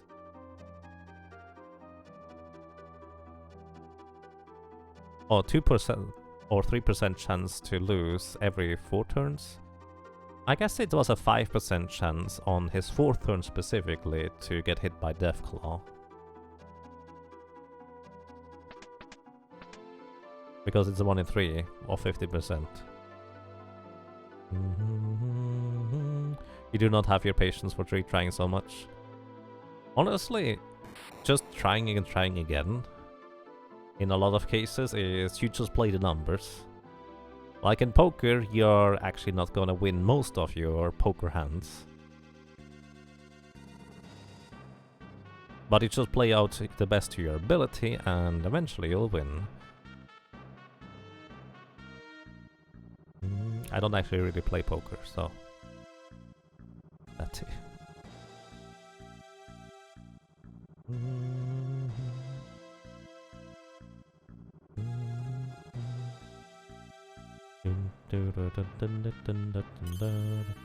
Alrighty, so we have arrived in the Barrier Tower. In the Barrier Tower there is certain enemies called Wall Knights. And those Wall Knights are interesting because they have a 1 in 16 chance to drop us an item called the Wall Ring. And I really want to have that Wall Ring. The chest on the left contains a Drain Sword. It is guarded by a Red Dragon. The Red Dragon is undead, so Drain Blade is not gonna work.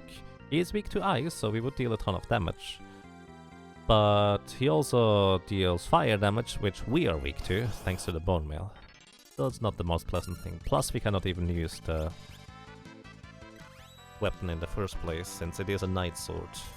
And even if we could use it, we probably wouldn't, since it only has... It is based off of magic power, for one, which we don't have that much. And on top of that, it only has a 25% chance to hit. Alrighty, so that's good. I was not sure whether the Wall Knights would be susceptible to petrification. They are, so makes that easy. Where did you learn so much about Final Fantasy V and all the tips and tricks? Effectively watching other people play, but also a large portion is thanks to the Forge of Fiesta, where I'm quite forced to, well, know certain enemies, but also learn more about certain other classes that I don't usually would use, because Forge of Fiesta is amazing. Forge of Fiesta is, in short, a challenge run where you are randomly given 4 of the possible jobs, and then you have to play through the game with it. and that's it. That is kind of a mini event every year on Twitch, where you just see a lot of people stream Final Fantasy V, and it's pretty awesome. So here, by the way, is the Final Fantasy V algorithms guide for the Super Nintendo version, and that thing mostly applies to the Game Boy Advance version too. There is very few exceptions and differences. Either way, that algorithms guide is crazy for how much information it can provide. It might be a bit dry to read through it, and also a bit daunting, but if you're just looking for something specific for information, that is kind of where you find it. And then, last but not least, there is also the Photoshop Fiesta helper tool. So, because there is every year a bunch of people who don't necessarily know much about Final Fantasy V and might be a bit troubled by certain challenges with certain combination or classes that you run into, there is various helper tools that can also provide you quite a bit of information and help in order to, well, get you through the game too.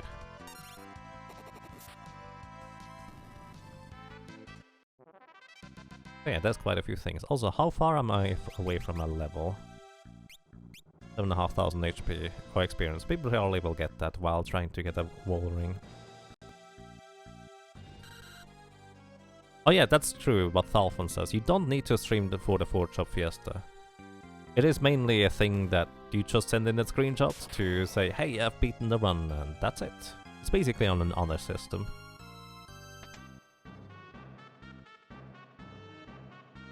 During Photoshop Fiesta, there's a Reddit that has some activity on it. Oh, I did not know that.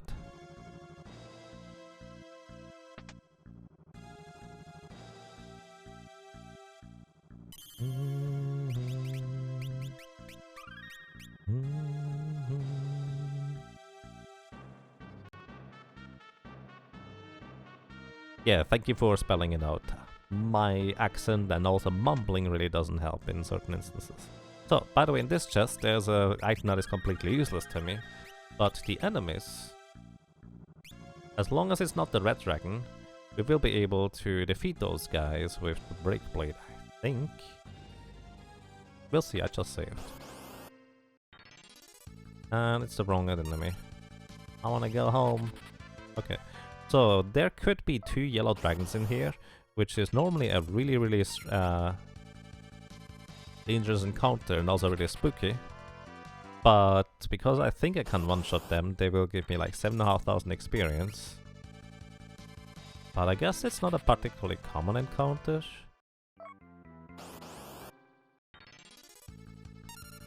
Huh, I guess it is not. Red dragons are kind of difficult to run away from, so I'm really surprised that I've managed to run away from this guy so many times already. I wonder what happens when I use a drain blade and hit myself with it.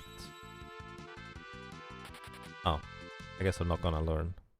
So the double yellow dragons are actually kind of scary because they have an ability that deals 25% of your maximum health and damage, meaning 4 of such attacks will kill you usually.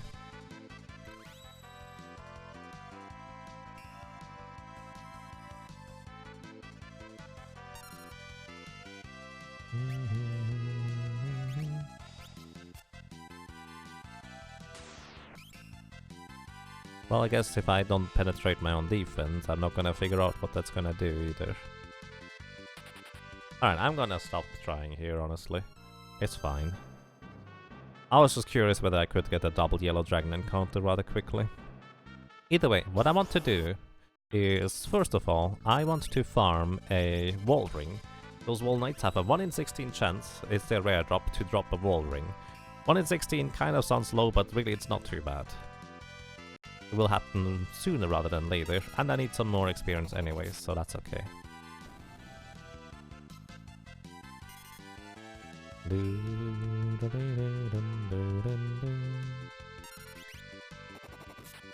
And thanks to effectively just one-shotting all enemies guaranteed as long as I don't miss, this is not too bad either. Plus it's pretty good experience on top of it. 2000?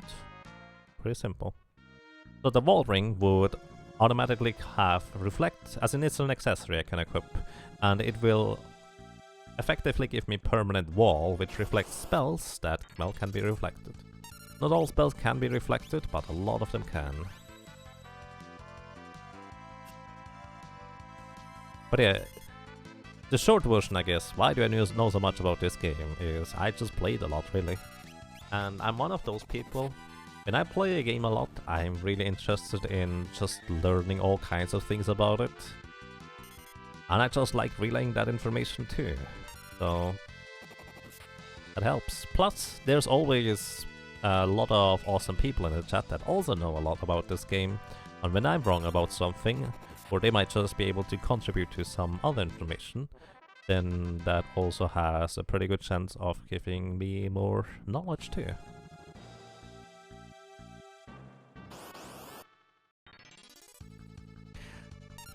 During the 4-job fiesta, what if the bot gives you jobs that aren't available at the beginning of the Final Fantasy 5? So, generally speaking, there is like 2 options. One is if, let's say, the bot gives you during a Chaos mode, which is a separate mode, it gives you a job from the water crystal first. What you do then is you just play freelancer until you arrive at the water crystal and get your job. And that's kind of it. Alternatively, what you could do is you could use a cheat code or a ROM hack that allows you to unlock those jobs from the beginning as well. That is an option too.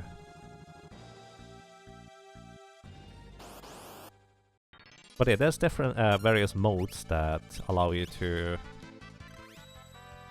define how that's gonna be. In Chaos mode, you can get any of the jobs at any crystal.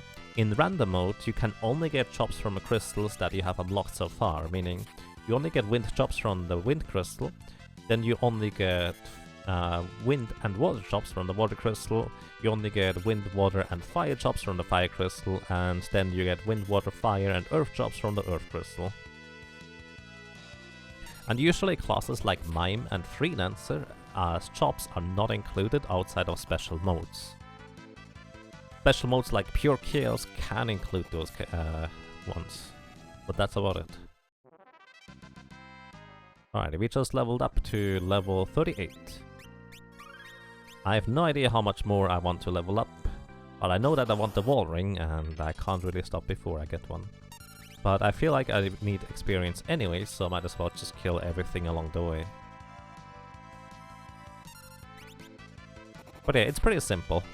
The nice thing about the 4-job fiesta is that, for me personally, it was the perfect first playthrough of the game. I've never played Final Fantasy 5 before doing one of those fiestas, and I just played through it in that setting.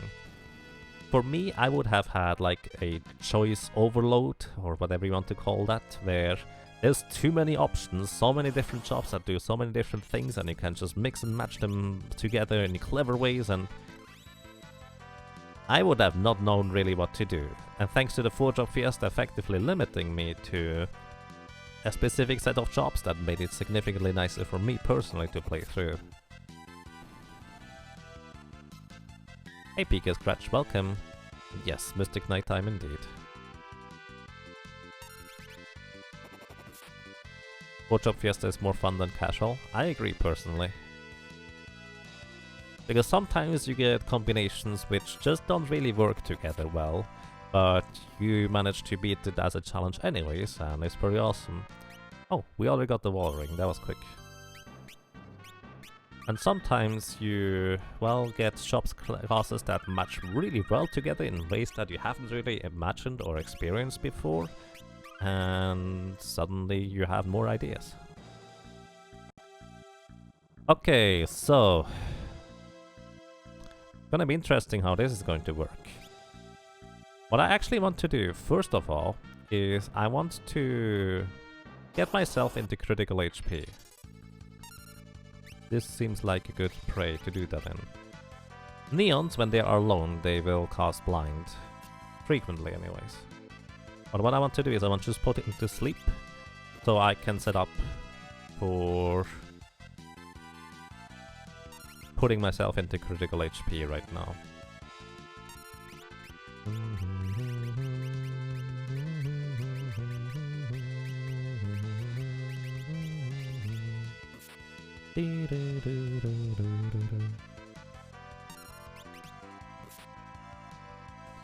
Traditionally, the event starts as the second race is over.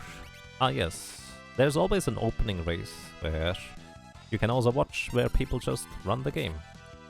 I've been able to participate in those opening races a few times now, and it's always been really awesome.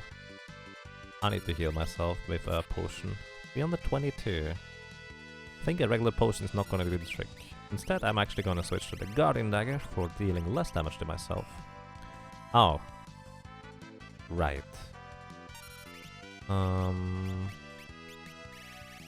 Instead what I'll do is I'll just heal real quick. Just a little. Oh wait! Right, I have the Bone Mail equipped, that doesn't work. I doubt it'll deal damage.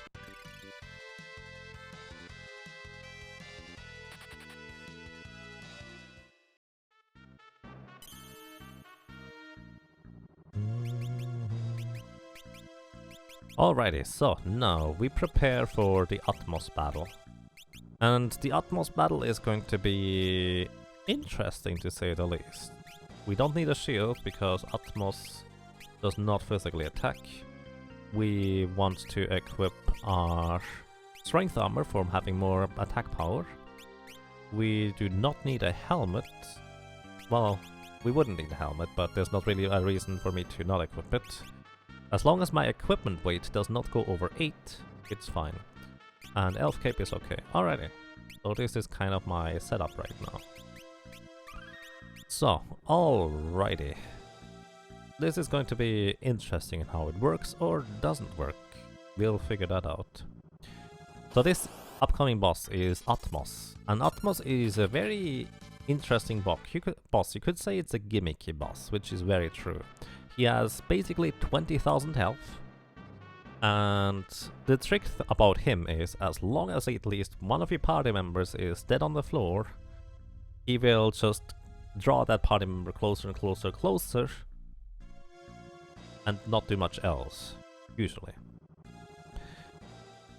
But as soon as that party member is too close to Atmos, they will get absorbed into its maw and disappear from the battlefield. If either all party members have been absorbed into its maw, or alternatively,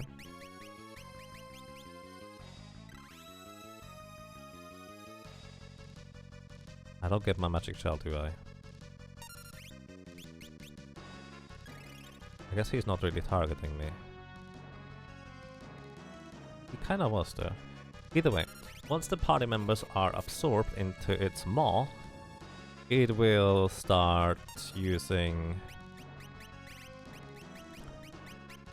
pretty nasty moves, such as Comet. Comet deals between 400 and 1600 damage, so the damage range is pretty crazy wide, and we could almost get one-shot by a single Comet. Now on top of that, Atmos is ridiculously fast because he has a innate haste status.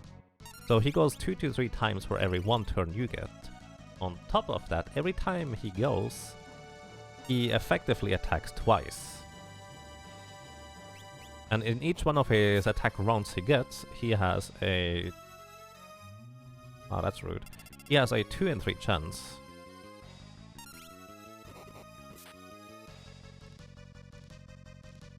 to use another Comet. So in a 1 in 9 scenario, you get kinda get lucky and he doesn't use a single Comet, because he might just skip his turns.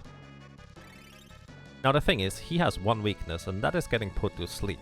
But sleep in Final Fantasy V, when you hit an enemy that is put to sleep with a physical attack, it will wake up. So what I'm doing here is, my first attack puts him to sleep. The second attack puts him out of his sleep. Then my next attack will put him to sleep again, etc, etc, etc. So... effectively, I have, as a Mystic Knight, a lot of time to heal in between whenever I put him to sleep, since he will never wake up outside of this scenario. But he also could just straight up kill me with one wave of comets right here, if it deals enough damage. So what I wanted to do is, I wanted to start a battle with low HP on the Mystic Knight to proc the shell, which would allow us to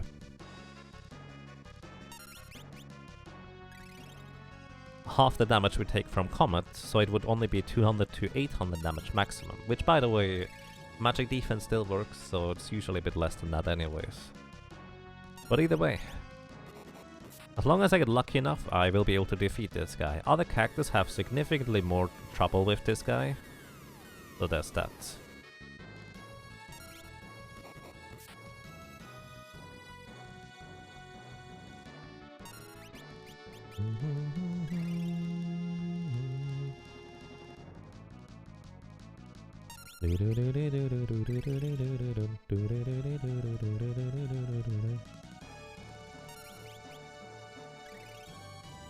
Natural 750 is probably easier than no 750. Maybe. I wouldn't play natural personally, outside of just maybe one run a year or so, because I just feel it's more interesting to not play natural. Good morning to you, Bregan. Welcome. I hope you're having a nice day so far, or a good night actually. Isn't it like super early for you?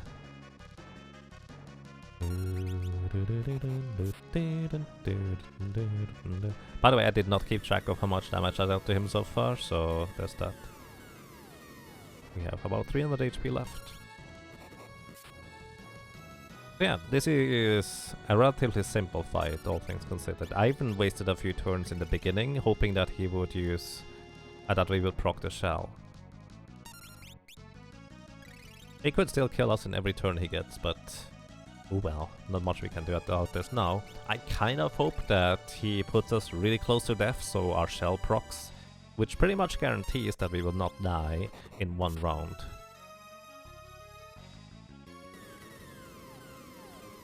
Oh, ho, ho, we are dead. Yeah, that was 2,500 damage in one turn. That was one turn. It's 2 attacks. Because he also gets double turns.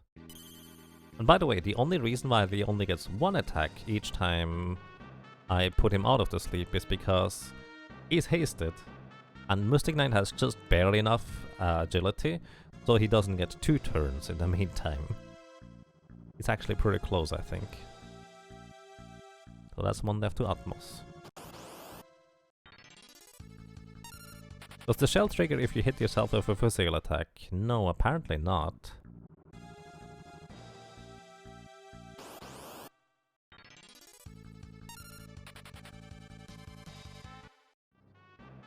Masochist Mystic Knight. Yeah, something like that.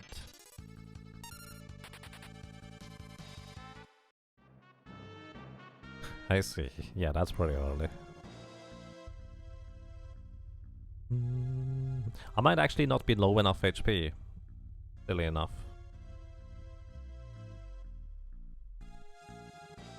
And yes, it does require an enemy action. But it might also have to target the Mystic Knight, which the dragging ability does not actually target the Mystic Knight.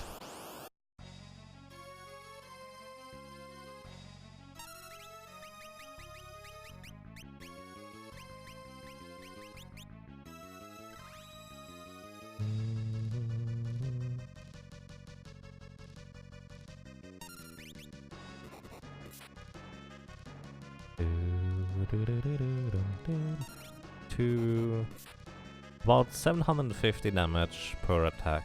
That is 20 attacks for 15,000 plus, I would say about 28 attacks and we would win. Oh, that's actually less than that. More like 30 attacks at this point. 4.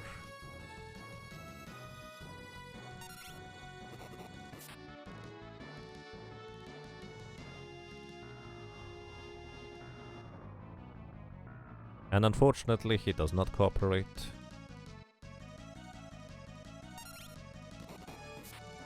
Which means we want to just heal up naturally right now.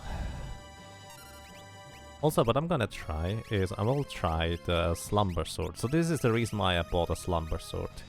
The Slumber Sword has a 50% chance to proc Sleep as a spell cast. So, as we already know, if I have Mute on my weapon, Sleep on my weapon, we knock him out of the sleep. But considering that, at least animation-wise, the sleep attack happens before? Or the attack happens before the sleep procs. I wonder whether I could use that sleep blade to actually attack him and immediately put him back to sleep. I don't know whether this works that way, I'm just curious. So right here, if it does not. It would have immediately put him back to sleep. Oh, and we're dead again.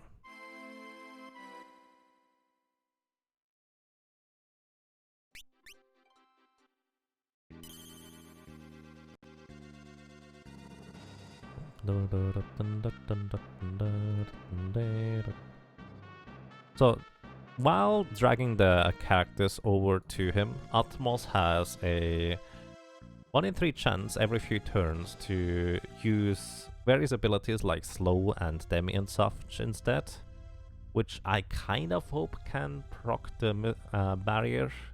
I'm not sure about. Maybe no, it did go through his Magic Evade Maelstrom. You don't see the spell animation at all when it does not go through the Magic Evasion. Instead, you would just kind of see your character make a bit of a longer pause before going back to their position. But in this case, I know that Sleep Blade did hit, but we also know that it's kind of pointless.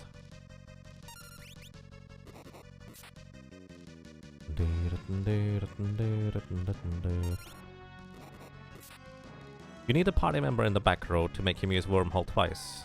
Yes, that is accurate. Also, Magic Barrier does indeed proc off of Slow. The problem is, because we are slowed, we would get... well, Atmos would get at least 3 turns, for us getting 1 turn. So we need to resist Wormhole if we want to make that count. Effectively, he needs to use Slow and we need to resist it. That's kind of how I see it.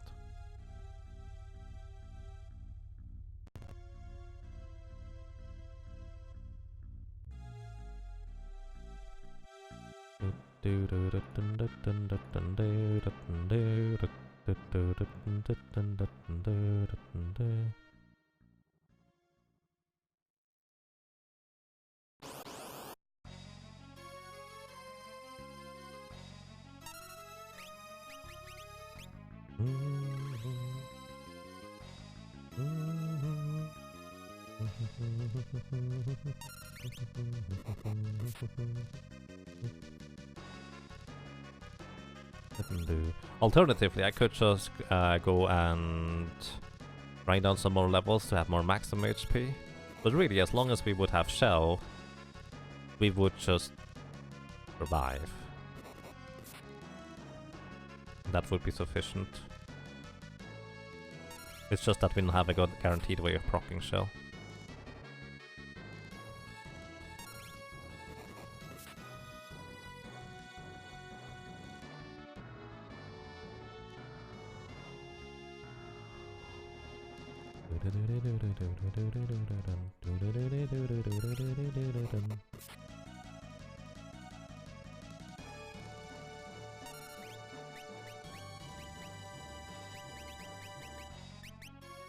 I really need to reorganize my inventory. The high potions being so far down there is a bit awkward.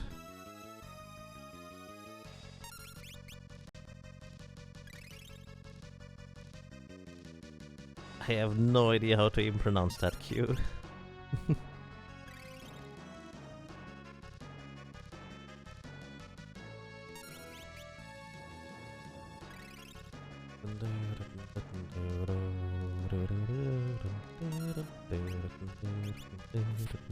Uh-oh. Oh, this is bad. For some reason it removed my... Oh, it didn't matter. That was 2700 damage. If for some reason it removed my sleep blade... Oh! Oh, I have an idea as to why that could happen. Is it when I just generally move items around in my inventory that sleep blade gets removed? Or enchants for that matter? Neither I don't have to eat it. Right. Attack from the back. And we're actually pretty much dead. Hooray, magic barrier! Not gonna help us. Well, that's +1 random death. That's unfortunate. Back attacks are only a 1 in 16 chance of occurring, so kind of unlikely for that to happen too many times. But it also means it adds 1 random death that I have to separately keep track of. Well, I don't have to, but I want to.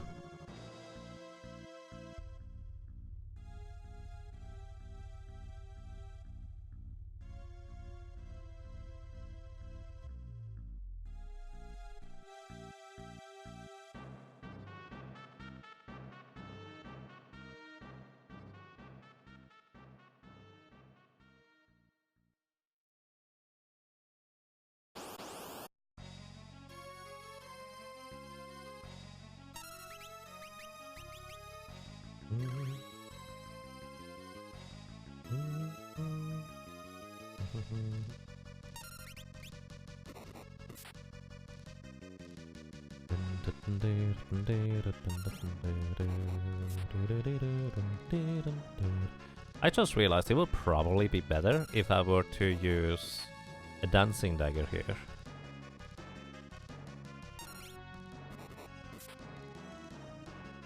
Yeah, actually, I think that makes a lot more sense.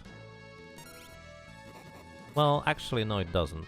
Because if I physically attack with the dancing dagger, and then subsequently my next turn turns out to be...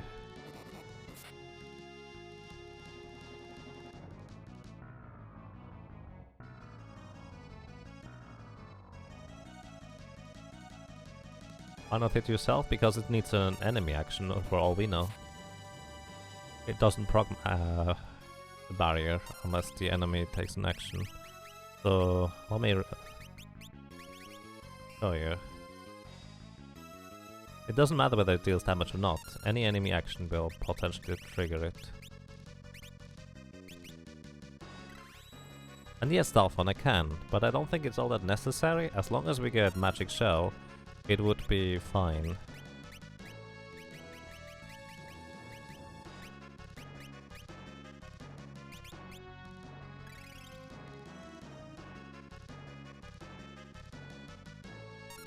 Because the chance of instantly dying is still going to be the same. We just have one less turn where that's a possibility. Next turn this phase would be one more chance for Demi. I guess that's true, actually. That is true. Demi can't proc when there are no bodies left, but I think one turn would help in this regard.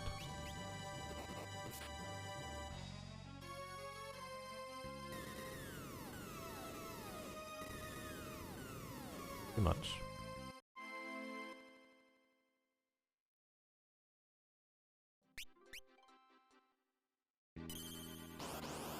Oh my goodness. The encounter rate right now is not particularly pleasant, honestly. So, yeah, let me do this real quick. Just put fairies into the back row. Rearranging the bodies on the floor, I think, still kind of mostly counts for a solo character challenge run. This gives us one additional turn, because Atmos first absorbs the front row characters into the wormhole and then the back row characters.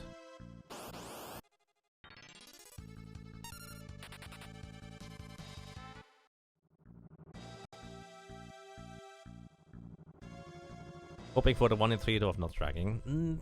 I mean, we hope that the comets deal or put us into critical HP but don't actually kill us.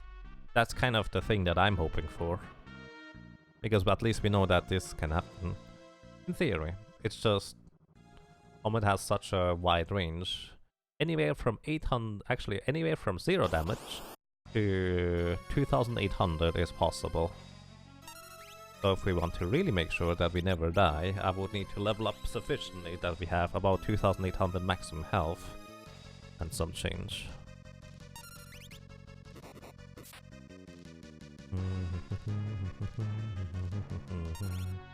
But that will take a while. We will likely have to grind anyways, but this is not a good place to grind that we have access to so far. I don't think anyways. Well, maybe the cure beasts are going to be quite fine. I'm not sure.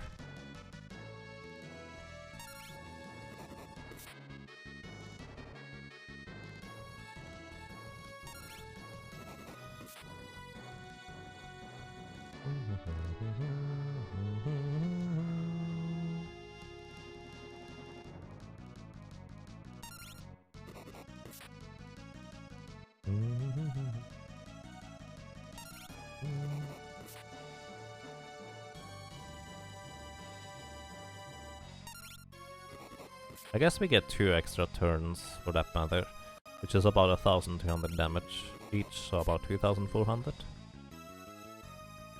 Could make a difference. At least we would not need to get lucky as many turns in a row. I guess it's absolutely possible in this case. Also, I'm pretty sure when I move my items around in inventory, I will lose my blade. Even if I don't actually equip anything. Just putting the high potion higher up in the menu, I think changed or removed my blade enchant earlier. Which would finally explain as to what happens and I seemingly sometimes randomly lost it. Okay.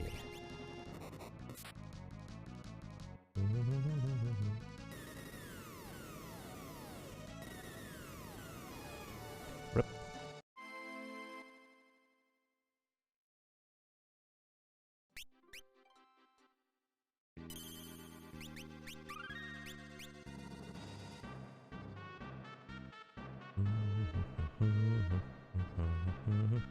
I think I'm going to give it like a few more tries, and then I'm probably done for today though, just kind of as a heads up.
Surprising that Final Fantasy V doesn't have battle items. Yeah, I guess technically breaking rods is kind of like battle items. Magic Lamp is pretty much like that too. But they are just class restricted, I guess, with one exception.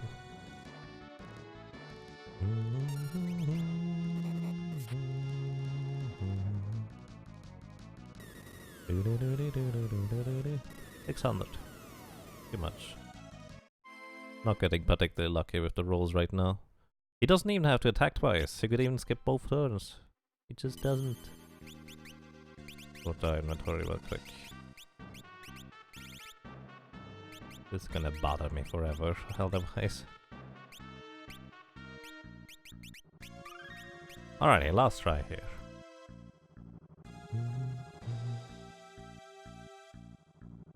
Final Fantasy 4 battle items are pretty broken. I mean, even Final Fantasy 1 had really powerful ones. I don't know about 2 or 3.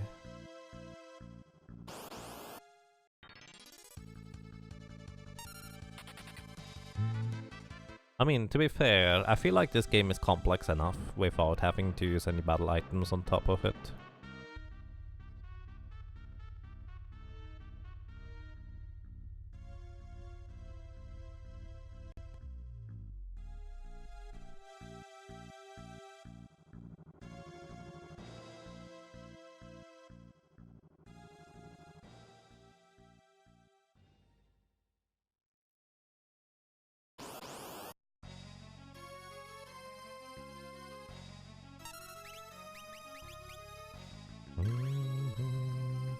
Hey PK Scratch, thank you.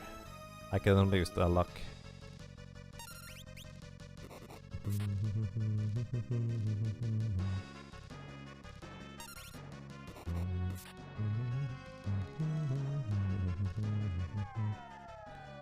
And hey, magic barrier procs.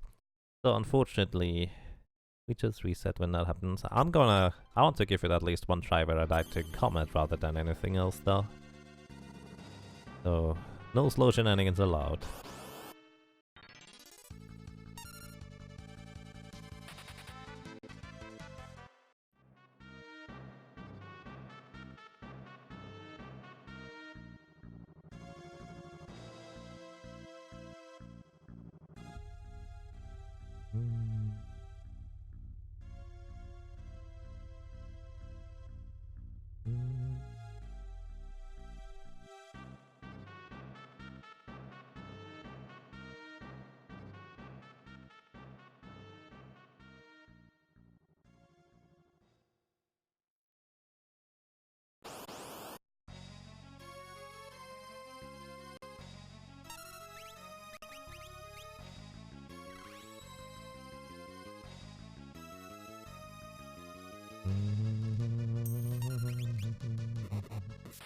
Rusty Shark, thank you for the host, I appreciate that. Is there something as the easiest class for this run? Well, so far... Oh, that didn't work, unfortunately. So far, Blue Mage seemed to be the easiest class, I would say. Now, we hope that we get hit by Demi, which is a 1 in 3 chance, so we hopefully proc Magic Shell.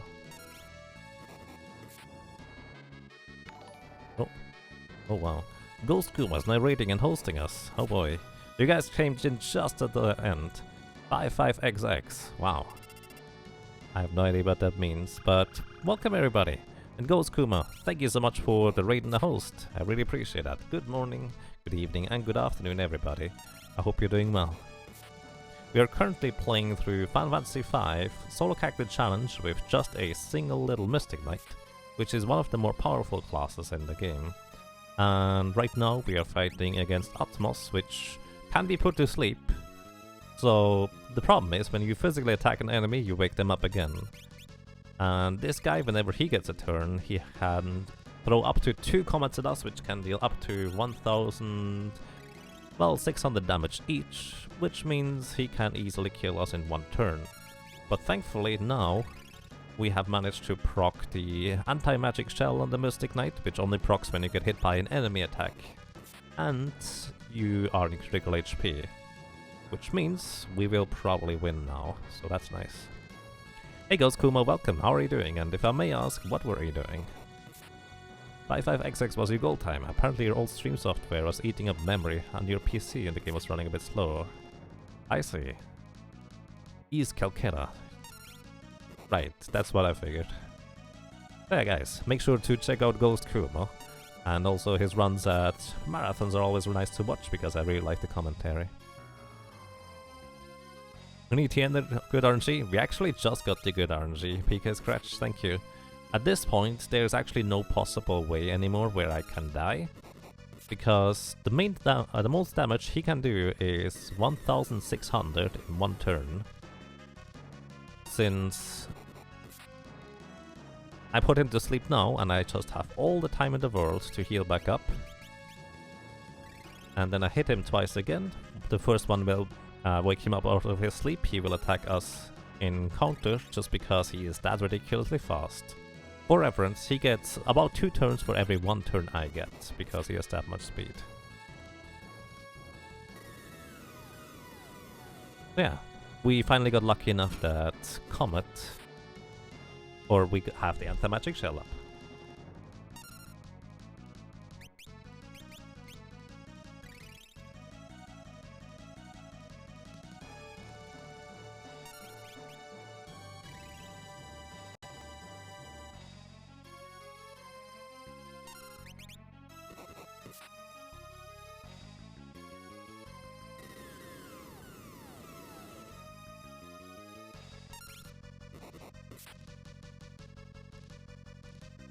Yeah, I would appreciate if you mind your language around here, that would be nice.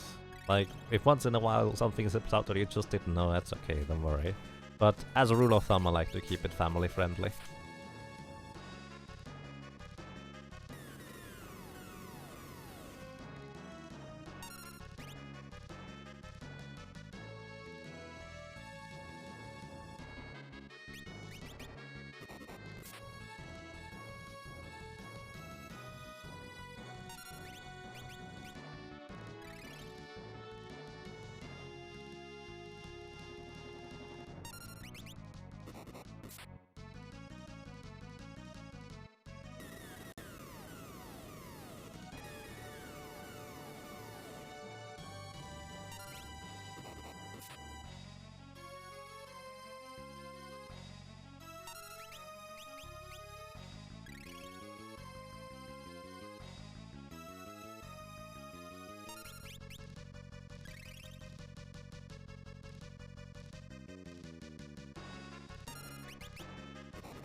Hey Cancer CC, welcome, how are you doing?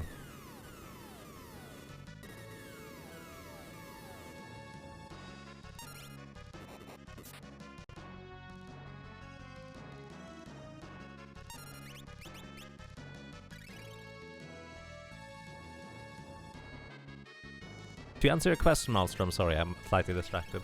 The way we got Shell is by Atmos using Slow 2 on one of his turns, meaning he took 1 more turn additionally to drag the corpses into its maw.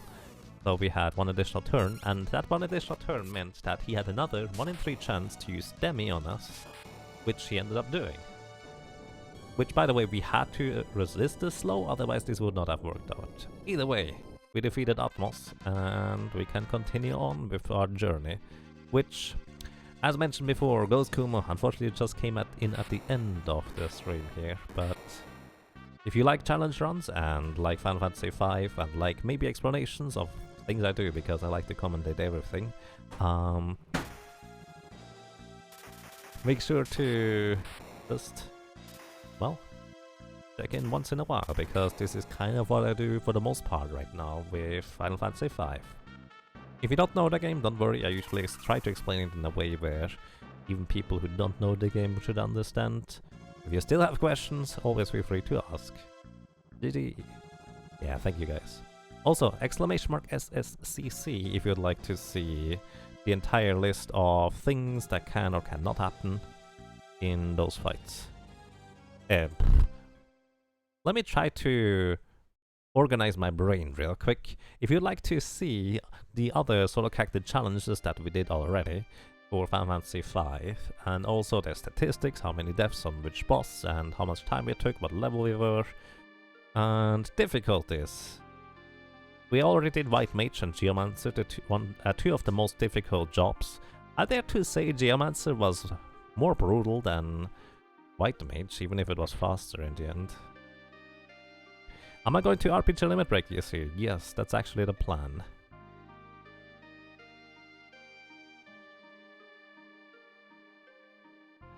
I have to ask everybody, can I be on couch for you? I don't know the game, but maybe I can still be useful. Although I'm pretty sure your commentary is usually spot on. So I'm not sure I could add anything.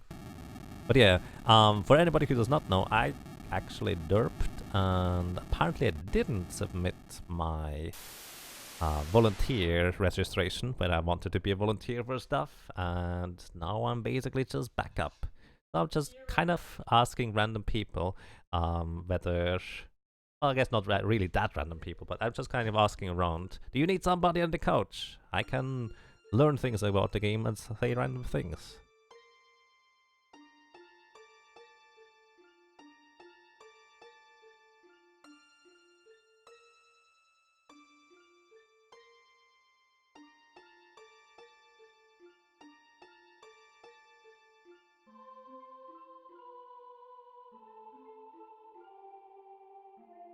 I can add emotional support? I mean, I guess so. But yes, going to go. So, past Atmos with 52 deaths, beating Oracle is still possible. At 15 deaths between World 2x death and everything else may be a challenge. Yeah, World 2x death, we don't have a good way of dealing with him. I expect there to be a lot of deaths, and I would be really surprised if we are going to have less deaths than the Oracle at this point. Mystic Knight is really strong, but there's just enemies that more or less insta-kill you, and there's not much we can do about that. Alrighty, as mentioned before, you have arrived just at the end, but I hope you enjoyed the show anyways. I thank you everybody for watching, for listening and for lurking, for being awesome one way or another. I hope you enjoyed, and well, maybe until next time. Take care everybody, and thank you very much. And Vitaris, you're awesome too, thank you.